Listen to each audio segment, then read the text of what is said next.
They say power insulates you from consequence, that wealth buys silence, that a title carved from blood and ambition can shield a man from the ordinary catastrophes that ruin lesser lives. They're wrong. I learned that truth at 26, the night I discovered that control, the iron discipline I'd wielded like armor since childhood, could shatter against a single glance from a woman I had no right to want. Stay with me through this, and I'll show you what happens when a man built to command everything loses dominion over the one thing that matters: himself. Plot. The January cold bit through London like accusation. Adrian Blackthorne stepped from his carriage onto the frost-slicked cobblestones outside the Pemberton estate, his breath clouding in the lamplight. Around him, the cream of English aristocracy arrived in their gilded carriages, their laughter sharp and brittle in the frozen air. He recognized every face, knew every scandal they pretended didn't exist, understood the mathematics of favor and ruin that governed their world. He was 26 years old, and he ruled them all. Not through birthright alone, though his title stretched back 3 centuries, but through the merciless precision with which he'd rebuilt his family's fortune after his father's death. While other young lords gambled away estates and drowned in debt, Adrian had transformed the Blackthorne holdings into an empire. Textile mills in Manchester, shipping interests in Liverpool, land that stretched across 3 counties. The aristocracy feared him because he remembered every debt, every slight, every whispered promise made in desperation.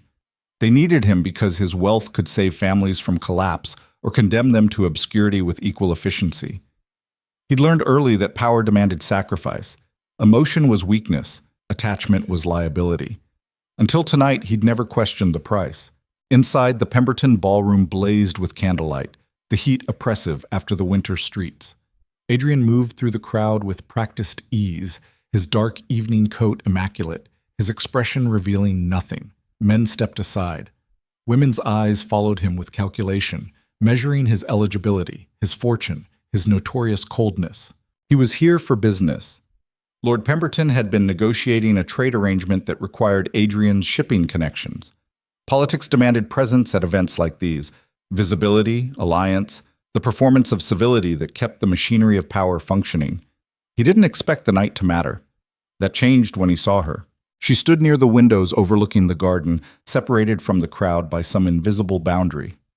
Her dress was emerald silk, elegant but restrained compared to the gaudy displays around her.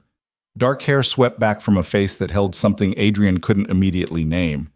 Intelligence, certainly, but also a kind of wary exhaustion that had nothing to do with the late hour. She was listening to Baron Whitmore with the careful attention of someone who'd learned that inattention carried consequences.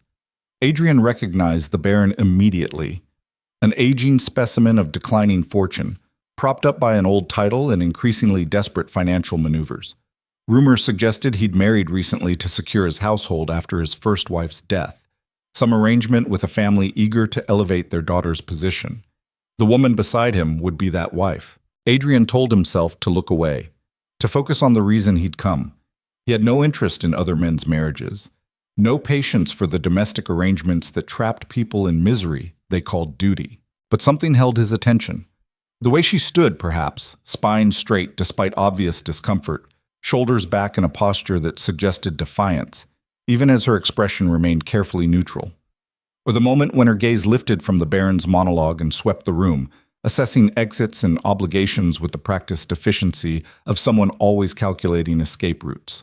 When her eyes met his across the crowded ballroom, Adrian felt the impact like physical force. She looked away almost immediately, a faint color rising in her cheeks. But in that instant of connection, he'd seen something that demolished his assumptions about polite society women playing their assigned roles.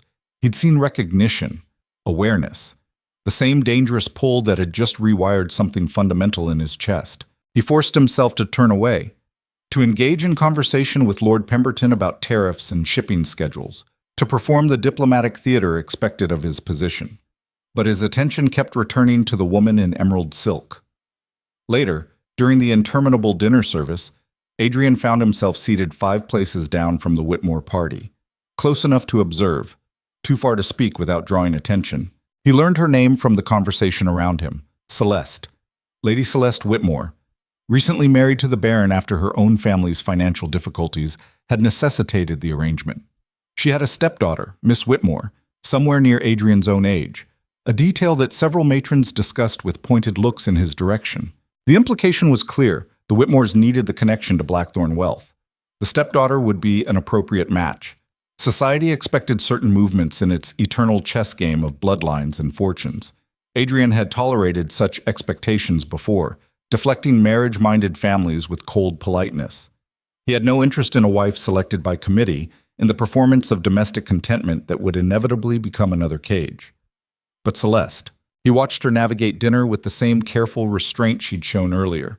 She spoke when addressed, smiled at appropriate moments, managed the social performance flawlessly. But Adrian saw the calculation beneath it, the constant assessment of her husband's mood, the way she redirected conversations when the Baron's voice took on a certain edge, the precise choreography of someone who'd learned to manage a volatile situation. She was 23 years old. He learned from fragments of conversation. 3 years into a marriage arranged by families who'd treated her like a commodity to be traded. Her own parents were dead. She had no brothers to protect her, no independent fortune, no escape from whatever private hell existed behind the Baron's public respectability. Adrian had seen enough arranged marriages to recognize the pattern. The young wife traded for financial stability. The aging husband resentful of youth he could no longer claim. The slow erosion of hope into resigned endurance. He should have felt nothing but detached pity. Instead, he felt fury building in his chest like a slow burn. When the ladies retired after dinner, Adrian extracted himself from the political discussions and stepped onto the terrace. The night had grown colder, frost glittering on the stone balustrade. He needed air, distance, a moment to reassemble the control that seemed to be fracturing. He was alone for perhaps 5 minutes before the door opened behind him. Celeste stood in the doorway, silhouetted by the ballroom's light. For a moment, neither of them moved. Then she stepped onto the terrace, pulling the door closed behind her. "You're the Duke of Blackthorn." Her voice was quieter than he expected, steadier. Adrian inclined his head. "And you're Lady Whitmore." She moved to the balustrade, maintaining careful distance between them. Her breath clouded in the cold air. She wasn't wearing a wrap, and Adrian could see the goosebumps rising on her exposed shoulders, but she made no move to go back inside. "I needed a moment away from the crowd," she said. "I didn't mean to intrude." "You're not intruding." The lie felt necessary. In truth, her presence demolished the distance he'd been trying to create, but sending her away would have required a cruelty he couldn't quite manage. They stood in silence for a long moment. Behind them, the ballroom buzzed with music and conversation. Out here, the night was still except for their breathing and the distant sound of carriage wheels on cobblestones. "Your reputation precedes you," Celeste said finally. "They say you're the most disciplined man in London, that nothing disrupts your control." Adrian allowed himself a bitter smile. "Reputation is just another performance." "Is it?" She glanced at him, and in the lamplight her eyes held something sharp and knowing. "Or is it armor? The thing you show them so they never see what's underneath?" The observation cut deeper than Adrian wanted to acknowledge. He'd spent years building that armor, perfecting the cold precision that kept people at a distance. He'd learned early that vulnerability invited exploitation, that showing weakness gave others power to destroy you. But Celeste looked at him like she understood that calculation, like she'd made similar choices for similar reasons. "Why did you marry him?" The question escaped before Adrian could stop it. Celeste's expression didn't change, but something in her posture shifted. "Because my family needed the alliance. Because I had no inheritance, no prospects, no choices that weren't different versions of the same surrender. Because survival sometimes requires accepting the least terrible option available." Her honesty was brutal and unexpected. "Does he hurt you?" The question hung between them, too direct for polite company, too dangerous for strangers. But Adrian found he couldn't pretend ignorance. He'd seen too much at dinner, the careful way she'd managed her husband's moods, the exhaustion beneath her composure. Celeste was quiet for a long time. When she finally spoke, her voice was very controlled, not in ways that leave visible marks. The admission hit Adrian like a fist to the chest. He'd suspected, but confirmation made it real, made it something he couldn't ignore or dismiss as society's normal cruelties. "Why stay?" "Because leaving would destroy what's left of my family's name. Because I have nowhere to go and no way to support myself. Because the law says I'm his property and divorce would ruin me more completely than enduring the marriage." She met his eyes directly. Because survival isn't always about choosing what you want. Sometimes it's just about choosing to keep breathing. Adrian understood that calculation. He'd made different versions of it his entire life, subordinating desire to duty, sacrificing personal attachment to maintain power. But hearing it from her, seeing the cost written in her careful composure, made him question the bargains he'd accepted as inevitable. What if there were other options? Celeste smiled, but there was no happiness in it. There aren't. Not for women like me. The world is built to give men choices and women obligations. She turned back to the frost-covered garden. But I didn't come out here to discuss philosophy or sociology. I came because I needed 5 minutes away from performing contentment I don't feel. I understand that, Adrian said quietly. Do you? Her skepticism was evident. You're the Duke of Blackthorn. You have power, wealth, autonomy. What could you possibly need to escape? The cage of expectation, the weight of other people's needs, the performance of cold control when what I actually feel is rage at the casual cruelties people call civilized behavior. The honesty surprised him even as he spoke it. He didn't expose vulnerability like this, didn't admit to feelings that could be weaponized against him. But something about Celeste invited truth. Maybe because she'd already shown him hers. Maybe because in this frozen moment on a terrace away from watching eyes, pretense felt more exhausting than honesty. She studied him for a long moment. You hide it well. I've had practice. So have I. The connection between them felt suddenly dangerous. Not the polite attraction that governs society romances, but something rawer. Recognition. Understanding. The collision of two people who'd learned the same brutal lessons about survival and were just now realizing they weren't as alone as they'd believed. Adrian knew he should end this conversation, should make polite excuses and retreat back to the safe distance that kept complications at bay. Instead, he said, if things were different, if circumstances allowed it, would you choose differently? Celeste's breath caught. She didn't answer immediately, and Adrian could see her weighing the risk of honesty against the danger of exposure. Finally, very quietly, she said, every single day. The admission destroyed the last of Adrian's detachment. Before he could respond, before he could do something catastrophically stupid like reach for her, the terrace door opened. A cluster of guests spilled out, their laughter jarring after the intimacy of the past minutes. Celeste stepped back immediately, reassembling her public mask with practiced efficiency. When she glanced at Adrian, her expression revealed nothing of what had passed between them. Your Grace, she said formally. Thank you for the conversation. Then she was gone, disappearing back into the ballroom before Adrian could find words that wouldn't betray too much. He stood alone on the terrace as the other guests chattered around him, their trivial conversations a reminder of the world that existed outside the connection he'd just experienced.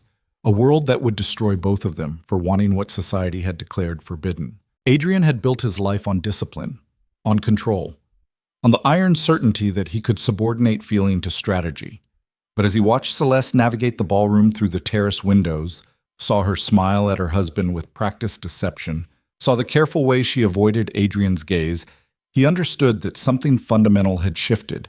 He wanted her, not in the casual way he'd desired other women, not as a brief distraction or temporary escape from duty. He wanted her with a ferocity that terrified him, wanted to dismantle the cage she'd described, to give her the choices she'd been denied, to see what she'd become if freed from the performance of survival. And he knew, with brutal clarity, that pursuing that want would destroy everything he'd built. The rest of the evening passed in a blur of political conversations and strategic pleasantries. Adrian performed his role flawlessly, the disciplined duke, untouched by scandal, unmoved by common passions. But across the ballroom, he felt Celeste's presence like a magnetic pull he couldn't ignore.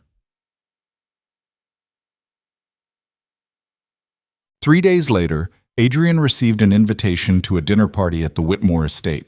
The note came from Baron Whitmore himself, couched in language about strengthening connections and discussing potential business arrangements. But the subtext was obvious. The Baron wanted access to Blackthorn wealth. The vehicle for that access would be marriage between Adrian and Miss Whitmore, the stepdaughter. Adrian should have declined, should have recognized the trap and extracted himself before complications multiplied. Instead, he accepted. He told himself it was strategic curiosity, that understanding the Whitmore family's financial situation could prove useful, that gathering information about potential business arrangements was simply good practice. All lies. He accepted because he needed to see Celeste again, needed to confirm that the connection on the terrace had been real or just a moment of shared vulnerability that would dissipate under closer examination. The dinner was held in the Whitmore townhouse in Mayfair, a respectable address that couldn't quite hide the underlying financial strain. Adrian noticed the subtle signs as he arrived: furniture that was elegant but slightly worn, paintings that had been rearranged to hide lighter squares where more valuable works had once hung, a staff stretched thin trying to maintain appearances. The Baron greeted him with excessive enthusiasm, steering him toward the drawing room where other guests were already assembled. Adrian recognized most of them: minor nobles and wealthy merchants, the kind of people who orbited wealth hoping some would splash onto them. And Celeste. She stood near the fireplace in a dress of deep blue, her expression carefully neutral as she listened to a matron discuss the virtues of proper household management. When Adrian entered, her gaze flickered to him for just a moment before returning to her conversation partner. But in that instant, he saw the same awareness that had hit him on the Pemberton terrace. The dinner itself was an exercise in tedium. The Baron pontificated about political matters he barely understood, positioned Adrian next to Miss Whitmore with obvious intent, and drank too much wine while becoming increasingly loud. Miss Whitmore herself was inoffensive, a pale, quiet young woman who seemed as uncomfortable with the matchmaking as Adrian. She made polite conversation about books and weather, her eyes occasionally darting toward her stepmother as if seeking guidance. Celeste managed the evening with the same exhausted grace Adrian had observed before. She redirected conversations when the Baron's voice grew too sharp, smoothed over awkward moments with skilled diplomacy, kept the household running despite obvious limitations. And through it all, Adrian felt her awareness of him like a physical force. They didn't speak directly until after dinner, when the guests retired to the drawing room. Adrian found himself momentarily alone in the hallway, studying a portrait of the late Lady Whitmore, the Baron's first wife, Miss Whitmore's mother. "I'm sorry about the obvious manipulation." Celeste's voice came from behind him, quiet and tired. Adrian turned. She'd followed him from the drawing room, standing in the doorway with the wary posture of someone ready to retreat if necessary. "Your husband's matchmaking isn't subtle," Adrian agreed. "No, but it's necessary." She stepped into the hallway, keeping distance between them. "We're drowning in debt. The estate is mortgaged. The investments have failed. Without a significant injection of capital, we'll lose everything within a year. So you're pimping out your stepdaughter to save the household." The words were harsher than Adrian intended, but he was tired of pretense, tired of watching this woman sacrifice herself for a man who barely deserved contempt, much less loyalty. Celeste flinched, but didn't look away. "I'm doing what I can to protect her from worse outcomes. If the estate fails, Miss Whitmore will have no prospects, no dowry, no future. At least marriage to you would give her security. And what about you? What about me? You're sacrificing everything to keep this performance running. Managing your husband's reputation, protecting his daughter, holding together a household that should have collapsed already. What do you get from all this martyrdom?" Celeste's expression hardened. "I get to survive. I get to keep breathing. Sometimes that's all there is. That's not enough. It has to be." They stood in tense silence, the weight of unspoken wants pressing between them. Finally, very quietly, Celeste said, "You should marry her.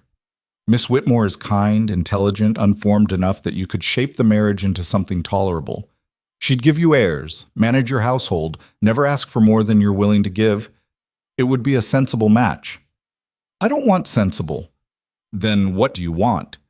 The question hung between them, dangerous and electric. Adrian could have deflected, could have returned to safe distance and polite lies. But something in Celeste's expression, desperate hope fighting exhausted resignation, made him choose honesty instead. "You," he said simply. "I want you." Celeste's breath caught. For a moment, her careful control cracked, and Adrian saw raw longing cross her face. Then she shook her head. "That's impossible. I'm married. You're being positioned to court my stepdaughter. Even acknowledging this attraction would destroy both our reputations." "I know." "Then why say it?" "Because you asked. Because I'm tired of lying. Because every moment I spend pretending I feel nothing is another moment stolen from the limited time we have before society forces us into different cages. Celeste closed her eyes. When she opened them again, they were bright with unshed tears. "You can't save me," she said. "Whatever fantasy you're constructing in your head, whatever rescue you imagine, it's not possible. The law says I'm his property. Society says I made vows. The only way out of this marriage is death or divorce, and divorce would destroy my reputation so completely I'd be better off dead." "Then what do you want? The same thing you do, the impossible." Before Adrian could respond, footsteps sounded from the drawing room. Celeste stepped back immediately, reassembling her public mask. "Your Grace," she said formally, "thank you for the conversation about the portrait." The late Lady Whitmore was much admired. Then she was gone, disappearing back into the drawing room before anyone could witness their private conversation. Adrian stood alone in the hallway, rage and want burning in his chest. He'd built his life on control, on the certainty that he could manage any situation through strategy and discipline. But Celeste was right. There was no strategy that solved this, no amount of wealth or power that could rewrite the fundamental rules governing their world. Wanting her was catastrophic. Pursuing her would destroy them both. And yet, as Adrian returned to the drawing room and endured another hour of the Baron's transparent machinations, he understood with cold clarity that he was going to do it anyway. Because some wants don't care about consequences. Some connections are too powerful to ignore no matter how thoroughly they threaten to dismantle the life you've built. He was the Duke of Blackthorn. He'd spent 26 years perfecting control, wielding power, subordinating feeling to strategy. And none of it mattered against the simple truth he'd discovered on a frozen terrace. Celeste Whitmore had become the one thing in his world he couldn't discipline himself not to want.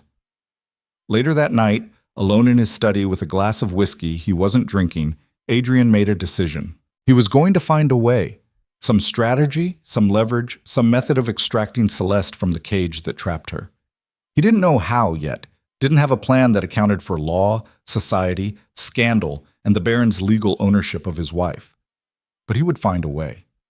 Because the alternative, watching her slowly destroyed by a marriage that consumed her, knowing he'd had the power to act and chosen safety instead, was no longer tolerable. The disciplined Duke, the cold strategist, the man who'd never let emotion compromise control, all demolished by a woman in emerald silk who'd looked at him across a ballroom and seen something no one else had ever bothered to recognize: the cost of the armor, the weight of the performance, the rage beneath the control. He'd spent his entire life building power. Now he was going to use it for something other than protecting his own position. He was going to burn down the world that said Celeste Whitmore had to keep suffering because society demanded it. And if that choice destroyed him in the process, at least he'd finally be ruined for something that mattered. The decision to destroy himself didn't come with clarity or peace. It came with cold calculation and the understanding that some prices were worth paying. Adrian spent the following weeks constructing what he privately called the trap, a series of social engagements designed to place him in proximity to Celeste while maintaining the fiction of courting Miss Whitmore. Every dinner invitation he accepted, every ball he attended, every garden party and afternoon tea that would have once seemed beneath his notice, society watched with satisfaction. The elusive Duke of Blackthorn was finally showing interest in matrimony. The Whitmore girl was fortunate beyond measure.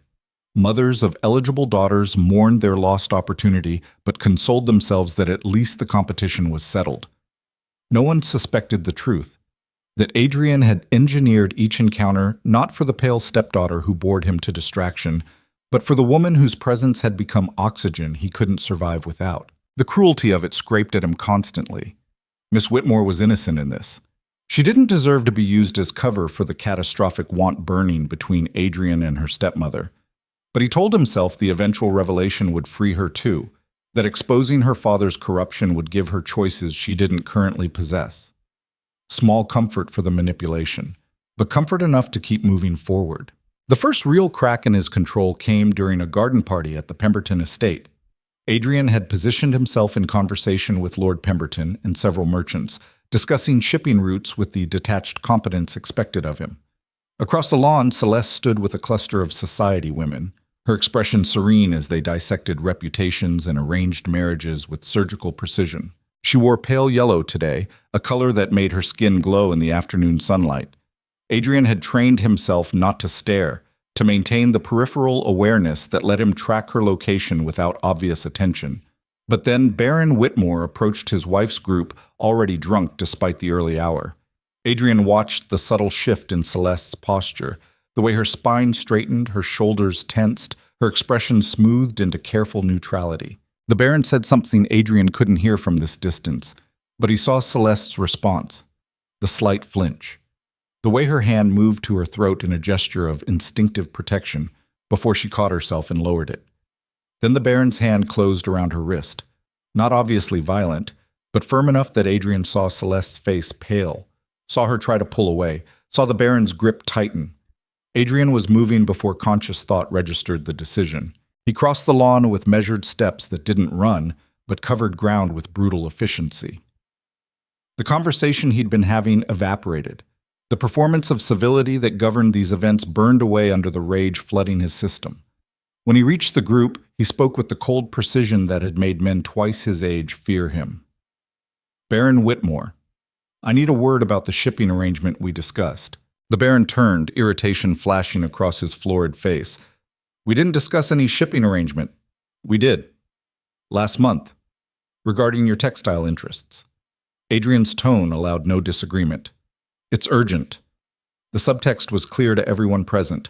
The Duke of Blackthorn had just issued a command disguised as a request.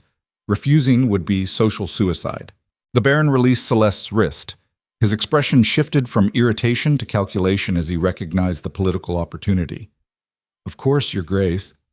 My apologies. I'd forgotten our conversation. The lie was transparent. But it gave everyone the fiction they needed. As the Baron stepped away with Adrian, Celeste remained frozen. When her eyes met Adrian's, he saw shock and something else. Fragile hope, fighting the certainty that hope would only bring greater pain. Adrian steered the Baron toward the edge of the garden, away from listening ears. When they were sufficiently isolated, he turned and the pretense of civility evaporated. Touch her like that again, and I'll destroy you. The Baron's face flushed. I beg your pardon? You heard me. Adrian's voice was very quiet, very controlled, the kind of control that preceded violence. Your wife is not your property to manhandle in public. She's exactly that. By law. By marriage contract. Baron Whitmore's drunken belligerence made him stupid. And what concern is my wife to you, Your Grace? Unless there's something inappropriate happening that society should know about? The threat was obvious. The Baron had noticed, had seen through Adrian's careful performance to the want underneath. And now he was weaponizing that knowledge. Adrian felt the trap closing, felt the weight of society's judgment prepared to crush them both if he acknowledged the truth. But instead of retreating, he leaned into the danger. What's inappropriate is a man so deep in debt that he's destroying his family's name. What's inappropriate is gambling away estates entrusted to your care. What's inappropriate is planning to marry your daughter to the highest bidder to cover your own failures. The Baron's face went from red to white. How do you know about that? I know everything about everyone who moves in my circles. Adrian's smile was predatory, including the fact that you forged signatures on property transfers, borrowed against assets you don't own, and conspired to defraud investors. I have documentation. I have witnesses. I have enough evidence to see you stripped of your title and prosecuted for fraud. That's a lie. Is it? Test me. See what happens. They stood in tense silence. Around them, the garden party continued its oblivious performance. But in this isolated corner, power was realigning with brutal efficiency. What do you want? The Baron's bluster had collapsed into cornered desperation. Better treatment of your wife. Adrian kept his voice level. No more public displays, no more private cruelty. You'll provide for her needs, show her respect, and cease using her as an outlet for your various failures. And if I refuse, then I'll make sure your crimes become public knowledge. You'll lose everything. Title, estate, freedom, and your daughter's prospects will evaporate along with your reputation. The Baron's jaw worked soundlessly. Then, very quietly, he said, You want her. Adrian didn't flinch. What I want is irrelevant. What you'll do is treat her with basic human decency or face consequences you can't afford. He turned and walked away before the Baron could respond. before his own control could fracture further, before the rage burning in his chest could translate into the physical violence he craved. When he returned to the main lawn, Celeste was gone. He scanned the crowd and found her near the house, standing alone with her arms wrapped around herself despite the warm afternoon. Adrian wanted to go to her, wanted to confirm she was unharmed, wanted to destroy anyone who'd ever made her flinch like she had when the Baron grabbed her wrist. Instead, he forced himself to return to Lord Pemberton's conversation, to perform normalcy, to pretend the world hadn't just tilted into catastrophe. But he felt Celeste's awareness of him like a physical touch, felt the connection between them growing more dangerous with each passing moment. That night, a note arrived at Adrian's townhouse. The handwriting was elegant but hurried, the paper expensive but not ostentatious. It said simply, "The East Library at the Hartley Ball tomorrow. Midnight." No signature. But Adrian knew immediately who'd sent it. He should have refused, should have recognized that private meetings would only accelerate the disaster they were courting. Instead, he spent the next day counting hours until he could see her again. The Hartley Ball was one of the season's major events, crowded with aristocracy and thick with political maneuvering. Adrian arrived late, made the required appearances, danced with Miss Whitmore to maintain the fiction of courtship. She was nervous, he noticed, kept glancing toward her stepmother as if seeking reassurance. When Adrian asked if something was wrong, she deflected with practiced skill. "My father has been difficult lately," she said quietly. "More than usual. I worry about Lady Celeste." "Why?" "Because she protects me from his temper. And I'm not sure anyone protects her." The observation confirmed what Adrian had suspected. Miss Whitmore wasn't blind to the household's dysfunction. She was just as trapped as Celeste, just as powerless to change circumstances that ground people into compliance. At midnight, Adrian extracted himself from the ballroom and made his way to the East Library.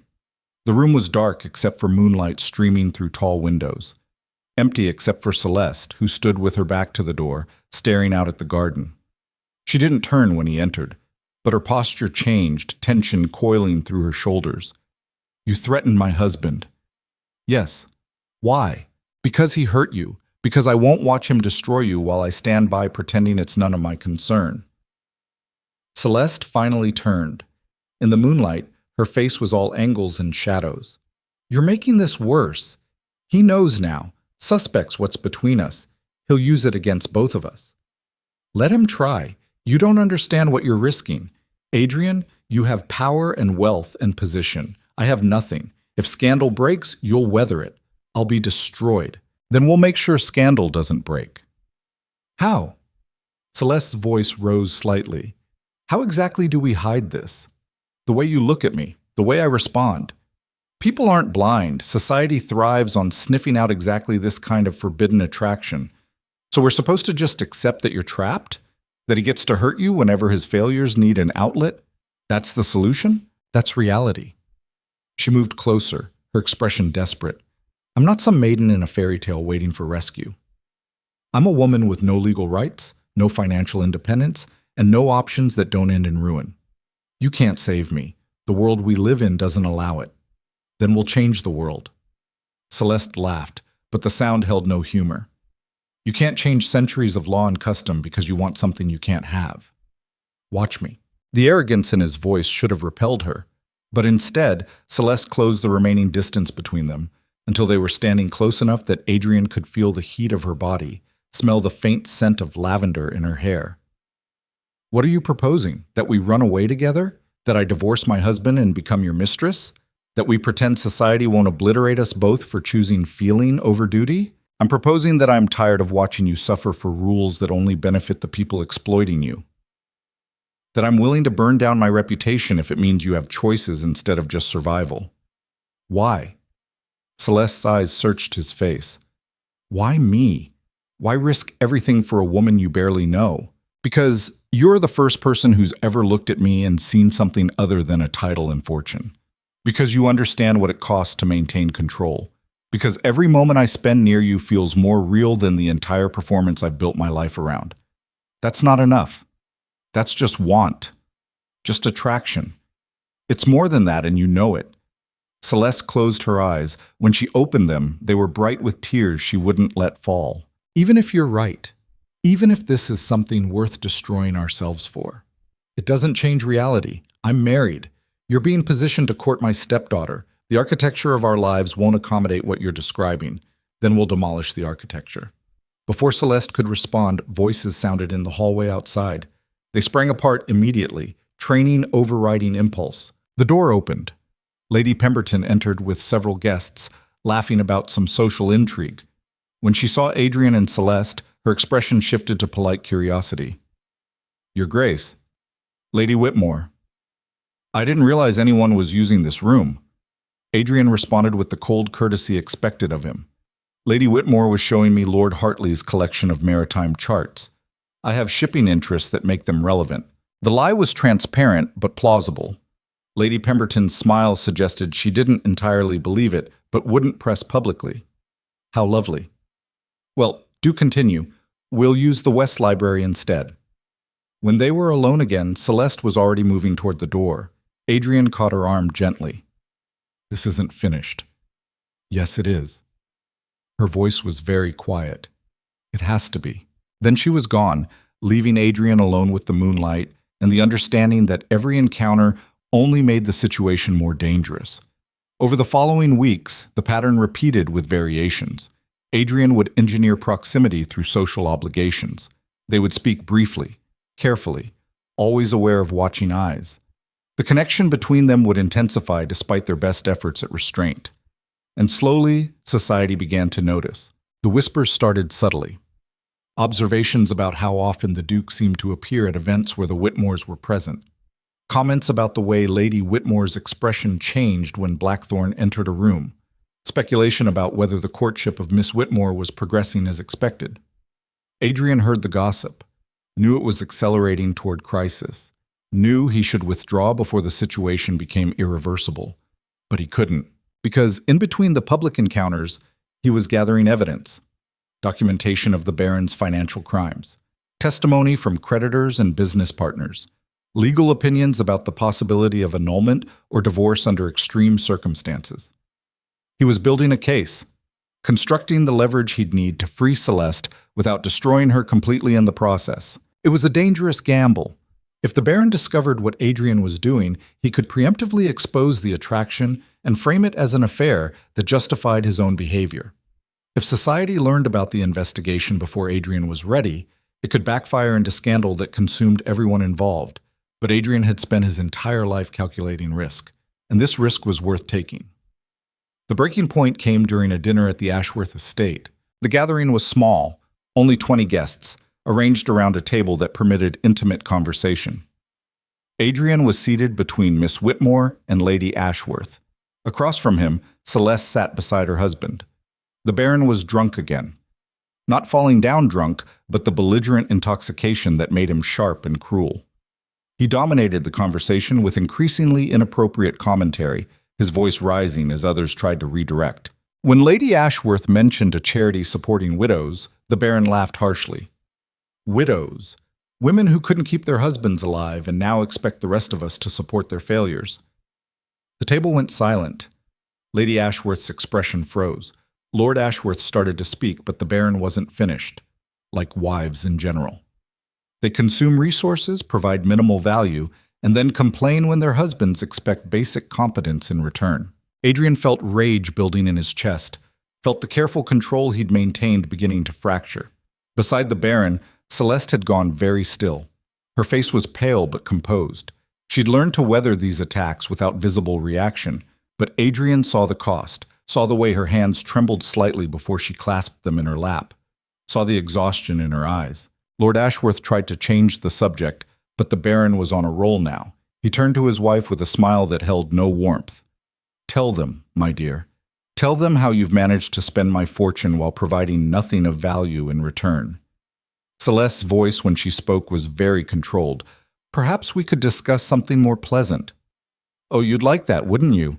Redirect attention away from your failures. Pretend you're anything other than a burden. That's enough! Adrian's voice cut through the Baron's tirade with blade precision. Every eye turned to him. The temperature of the room dropped 10 degrees. I beg your pardon? The Baron's face flushed. You heard me. Adrian's tone was deadly calm. That's enough. Apologize to your wife and to Lady Ashworth for your disgraceful behavior. This is a private family matter. You made it public when you decided to perform your cruelty in front of witnesses. Apologize. Now. The Baron stood abruptly, swaying slightly. You have no right to dictate how I manage my household. Adrian stood as well, his movement controlled and predatory.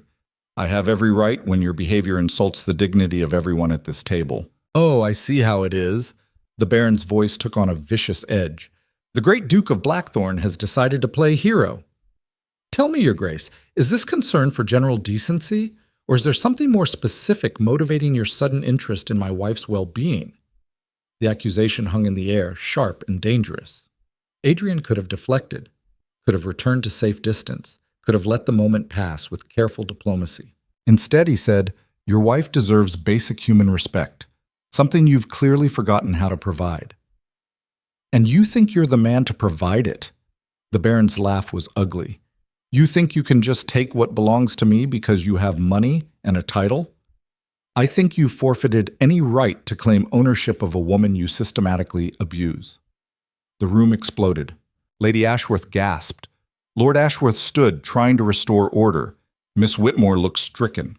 Celeste remained frozen, her face white with shock, and Baron Whitmore smiled with triumph. There it is. The truth finally spoken. The Duke wants my wife. And I imagine the feeling is mutual, isn't it, my dear? His gaze turned to Celeste with vicious satisfaction. How long has this affair been going on? There is no affair. Celeste's voice was steady, despite the catastrophe unfolding. Your Grace was simply defending common decency. Don't lie to protect him. The Baron moved around the table toward his wife. I've seen how you look at him, how he watches you. Did you think I wouldn't notice? Did you think I was too stupid to recognize what was happening under my own roof? Adrian stepped between them before the Baron could reach Celeste. His movement was fast and controlled, putting his body as a barrier. Touch her, and I'll end you. The threat was no longer veiled. Lord Ashworth tried to intervene, placing a hand on Adrian's shoulder. Your Grace, please, let's all calm down. But Adrian was done with calm, done with performance, done with pretending the world wasn't built on cruelty and lies. He looked at the Baron with cold precision. You want to expose an affair? Go ahead. But I'll expose your fraud first. The forged documents, the illegal gambling, the embezzlement. I have documentation that will see you prosecuted and stripped of everything. So ask yourself, is destroying your wife's reputation worth losing your freedom? The Baron's face cycled through expressions. Rage, fear, calculation. Then, slowly, understanding that he'd been outmaneuvered. You're bluffing. Test me. They stood locked in silent combat. Around them, the dinner guests watched with horrified fascination. Then Celeste spoke, her voice quiet but firm. This needs to stop, all of it. She looked at her husband with exhausted finality. I won't participate in this performance anymore. Whatever you think is happening, whatever scandal you want to create, do it. I don't care. I'd rather face ruin than continue this charade. The admission shifted everything. Celeste had just surrendered her only protection, the pretense that nothing was wrong, had chosen honesty over survival. Adrian felt something settle in his chest. Pride. Fear. The terrible clarity of knowing there was no path backward now. Baron Whitmore looked between them, seeing his leverage evaporate. Without Celeste's compliance, he couldn't control the narrative, and with Adrian's threat of exposure hanging over him, he couldn't risk pushing further. Fine. His voice was tight with rage. But this isn't over. Not by a long shot. He turned and walked out of the dining room, leaving chaos in his wake. Lord Ashworth cleared his throat uncomfortably. Perhaps we should adjourn for the evening. The guests departed in subdued clusters, their whispered conversations already constructing the scandal that would dominate society for weeks. Adrian remained until only he, Celeste, and Miss Whitmore were left in the ruined dining room. I'm sorry. Celeste's voice was very tired. I never meant for this to happen. Don't apologize. Adrian moved closer. You did nothing wrong. I destroyed your reputation, confirmed every suspicion, made everything worse. You told the truth. That's not destruction. That's liberation.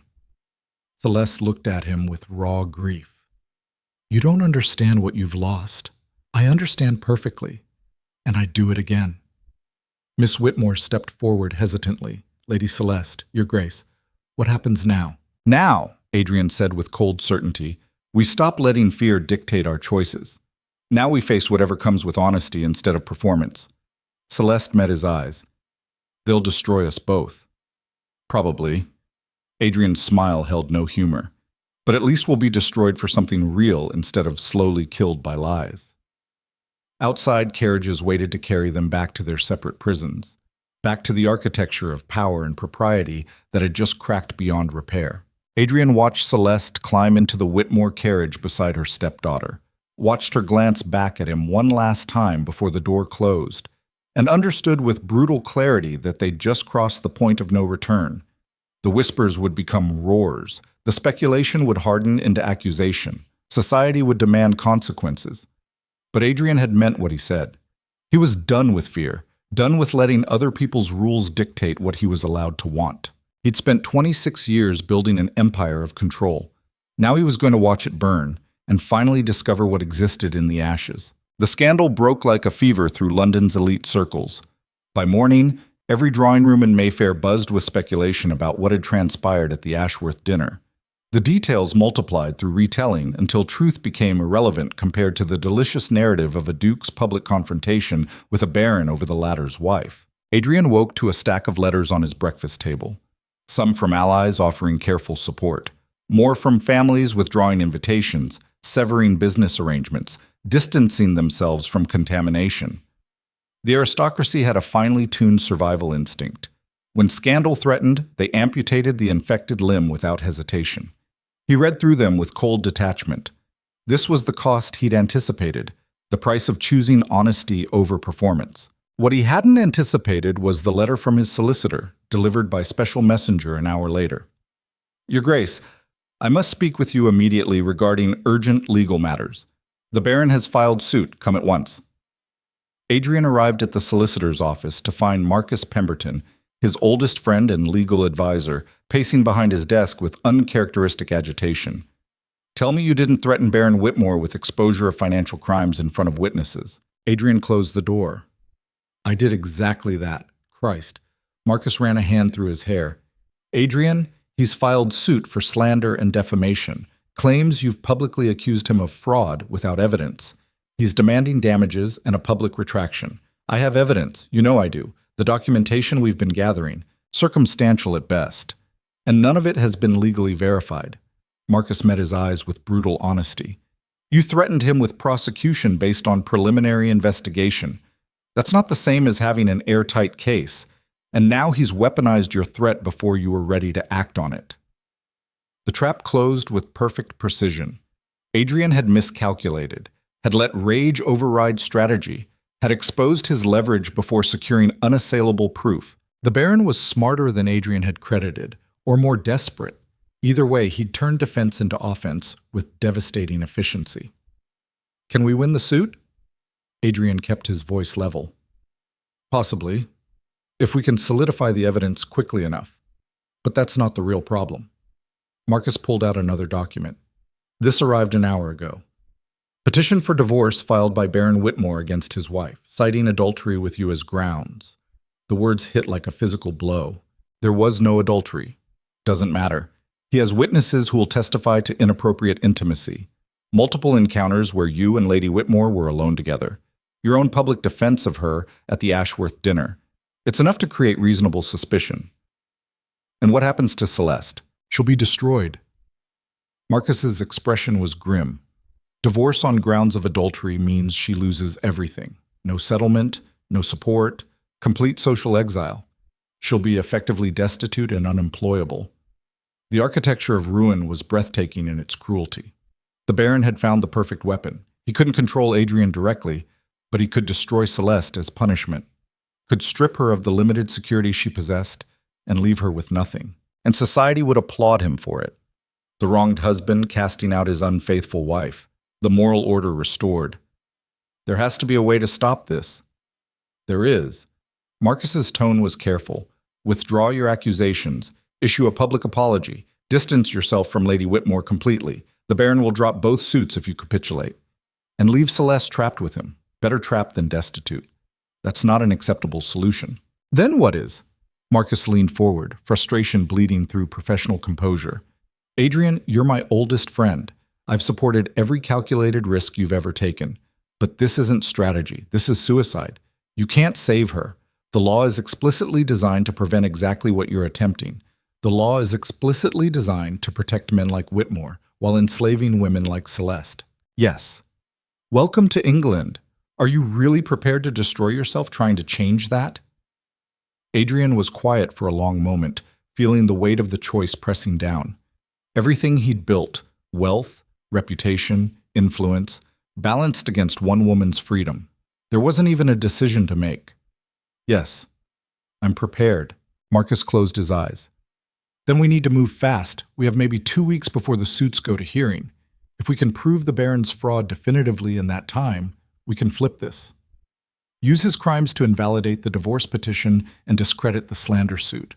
2 weeks to accomplish what they'd been working on for months. 2 weeks to gather evidence that could withstand legal scrutiny while the Baron actively worked to undermine them. Adrian felt the old disciplines settle back into place, the cold calculation that had built his empire. He'd let emotion override strategy at the Ashworth dinner, had made the amateur mistake of revealing his hand too early. He wouldn't make that mistake again. Get me everything we have, every document, every testimony, every financial record. I want forensic accountants, investigators, anyone who can turn preliminary evidence into legal proof. Marcus nodded. What about Lady Whitmore?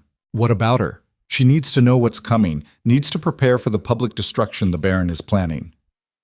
Adrian was already moving toward the door. I'll handle it. The problem was reaching Celeste without creating more evidence for the Baron's case. Any direct contact would be weaponized. Any private meeting would be framed as confirmation of the alleged affair. Adrian solved it through Miss Whitmore. He sent a carefully worded note requesting a meeting to discuss the situation's impact on her future prospects. It was transparent pretext, but Miss Whitmore was intelligent enough to read between the lines. They met in a tea room frequented by the gentry, public enough to be respectable, crowded enough to prevent eavesdropping. Miss Whitmore arrived with a lady's maid as chaperone, her face pale but composed. Your Grace, thank you for meeting me. Adrian waited until they were seated and tea served before speaking quietly. How is Lady Celeste? Miss Whitmore's hands trembled slightly as she lifted her cup, terrified. My father has confined her to the house.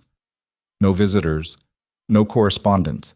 He says it's to protect her reputation, but we both know it's punishment. Has he hurt her? Not physically, but his words are vicious. And she knows what's coming. The divorce petition, the public humiliation. Adrian felt rage building again, but forced it down. Emotion had caused this disaster. Only cold strategy would solve it. I need you to give her a message. Can you do that without your father knowing? Miss Whitmore nodded. The servants are loyal to her, not him, and I can move through the house without suspicion. Tell her I'm working to stop this. Tell her not to capitulate no matter what threats he makes. Tell her 2 weeks. And if you can't stop it in 2 weeks, Adrian met her eyes directly. Then we all burn. But at least we'll burn honestly. Miss Whitmore was quiet for a moment. Then, unexpectedly, she smiled. It was small and sad, but genuine. I wondered when someone would finally stand up to him. I just wish it hadn't required destroying you both in the process. You could have different prospects. After this is resolved, you'll be free to choose your own path. If it's resolved. Miss Whitmore set down her cup with careful precision. Your Grace, I'm not naive. The law favors men like my father. Society protects men like my father. What you're attempting is nearly impossible. Nearly isn't the same as completely. No, but it's close enough that I should be realistic about outcomes. She was right, of course. The odds were catastrophically bad. But Adrian had spent his life calculating odds and acting anyway. Will you deliver the message? Yes. Miss Whitmore stood. And Your Grace, whatever happens, thank you for trying. No one else would have. After she left, Adrian sat alone with cold tea and colder calculations. 2 weeks to dismantle a man protected by law, society, and centuries of precedent. 2 weeks to prove crimes that powerful men committed routinely and covered expertly. 2 weeks to save a woman the world had decided was expendable. The investigation consumed him completely. Adrian assembled a team of forensic accountants, private investigators, and legal experts. They worked around the clock, tracing financial records, interviewing creditors, documenting the pattern of fraud the Baron had committed. The evidence was there, but it was buried under layers of legal obfuscation and protected by men who'd conspired in the schemes. Unraveling it required pressure and leverage. Adrian was rapidly losing as society turned against him. Invitations dried up completely. Business partners grew suddenly unavailable. Banks that had eagerly courted his deposits now hemmed and hedged when he needed access to certain financial records. The aristocracy was closing ranks, protecting one of their own against an outsider who'd violated the unspoken rules. It didn't matter that Adrian was a duke, that his wealth exceeded most of theirs combined. He'd committed the cardinal sin of prioritizing personal feeling over collective stability, and they were going to make him pay. On the fifth day, Marcus delivered worse news. 3 of our key witnesses have recanted their testimony, claims they were mistaken about the Baron's financial dealings. Adrian looked up from the documents spread across his desk. Mistaken or threatened? Probably threatened, but we can't prove it. And without their testimony, large portions of our case collapse. The Baron was systematically dismantling their investigation, using fear and leverage to silence anyone who might testify against him. It was elegant strategy, really. Adrian would have admired it if he wasn't the target. What about the forged property transfers? Still solid, but the Baron is claiming those were legitimate transactions authorized by previous agreements, without access to the original documents, which are conveniently locked in the Baron's private records. Exactly. Adrian stood and moved to the window. Below, London churned with commerce and intrigue. Somewhere in that vast mechanism, Celeste sat imprisoned in her own home, waiting for salvation that might never arrive. He'd promised to save her, had staked everything on that promise, and he was failing. The realization hit with cold clarity. He'd been arrogant, had assumed wealth and intelligence would be enough to overcome systematic oppression, had believed his own legend about being untouchable. But power, he was learning, was more fragile than he'd understood. It existed through collective agreement, and when that agreement dissolved, nothing remained but the brutal truth of your vulnerability. On the 8th day, Adrian received an unexpected visitor. Lord Ashworth arrived unannounced at Adrian's townhouse, his expression carefully neutral. Adrian received him in the study, wary of what new disaster this portended. "Your Grace, thank you for seeing me. Lord Ashworth, to what do I owe the visit?" The older man settled into a chair without invitation. "I've come to offer advice. As someone who's navigated these waters longer than you, I'm listening. Capitulate. Issue the apology. Distance yourself from Lady Whitmore. Accept that some battles can't be won." Adrian felt something cold settle in his chest. "You came here to tell me to surrender." "I came here to tell you to survive." Lord Ashworth leaned forward. "Adrian, I respect what you attempted, truly. But the system you're fighting was built over centuries by men far more ruthless than either of us. It won't bend. It will break you instead. So I should abandon her. I should accept that her suffering is inevitable, that protecting one woman isn't worth sacrificing everything I've built. Not everything you've built, just the impossible crusade you've undertaken." Lord Ashworth's tone was almost kind. "You can still salvage your reputation, rebuild your alliances, find another cause that doesn't require destroying yourself." The argument was rational, strategic, exactly what Adrian would have counseled someone else in his position. But sitting in his study with London's indifference pressing in from all sides, Adrian understood something he hadn't before. That rationality was just another word for cowardice when it meant accepting atrocity as inevitable. "No." Lord Ashworth sighed. "Then you're going to lose. The suits will proceed. Lady Whitmore will be divorced and destitute. You'll be socially destroyed and financially diminished. And 6 months from now, no one will remember why you threw it all away except as a cautionary tale about letting feeling override judgment." "Perhaps." Adrian met his eyes steadily. "But I'll remember. And so will she. And maybe that's enough. It's not. Then I'll learn to live with insufficiency." After Lord Ashworth left, Adrian sat alone in the gathering darkness. He didn't light the lamps, didn't call for dinner, just sat with the weight of the choice he'd made and its accelerating consequences. He'd been Duke of Blackthorn for 6 years, had spent that time building an empire of control and influence, had believed himself untouchable. Now he was learning what every emperor eventually discovers: that power is contingent, that control is illusion, that the architecture you build can collapse in days when the people maintaining it decide you're no longer worth protecting. On the 10th day, the first hearing was scheduled. Adrian arrived at this courthouse with Marcus and a team of lawyers, prepared to present their evidence of the Baron's fraud. It was premature.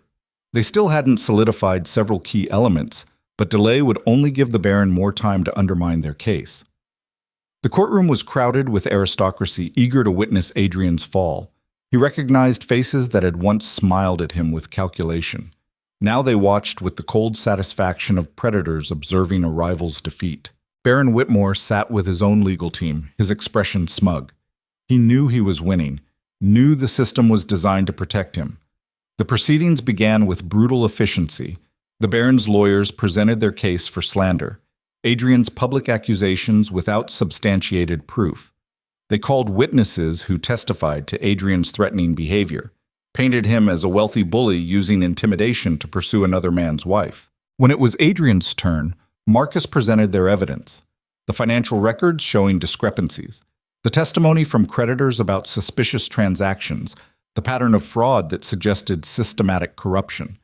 But without the witnesses who'd recanted, without access to documents the Baron controlled, the case felt thin, circumstantial, the kind of accusation that might warrant investigation but wouldn't stand up to legal scrutiny. Adrian watched the judge's expression and saw his own defeat reflected there.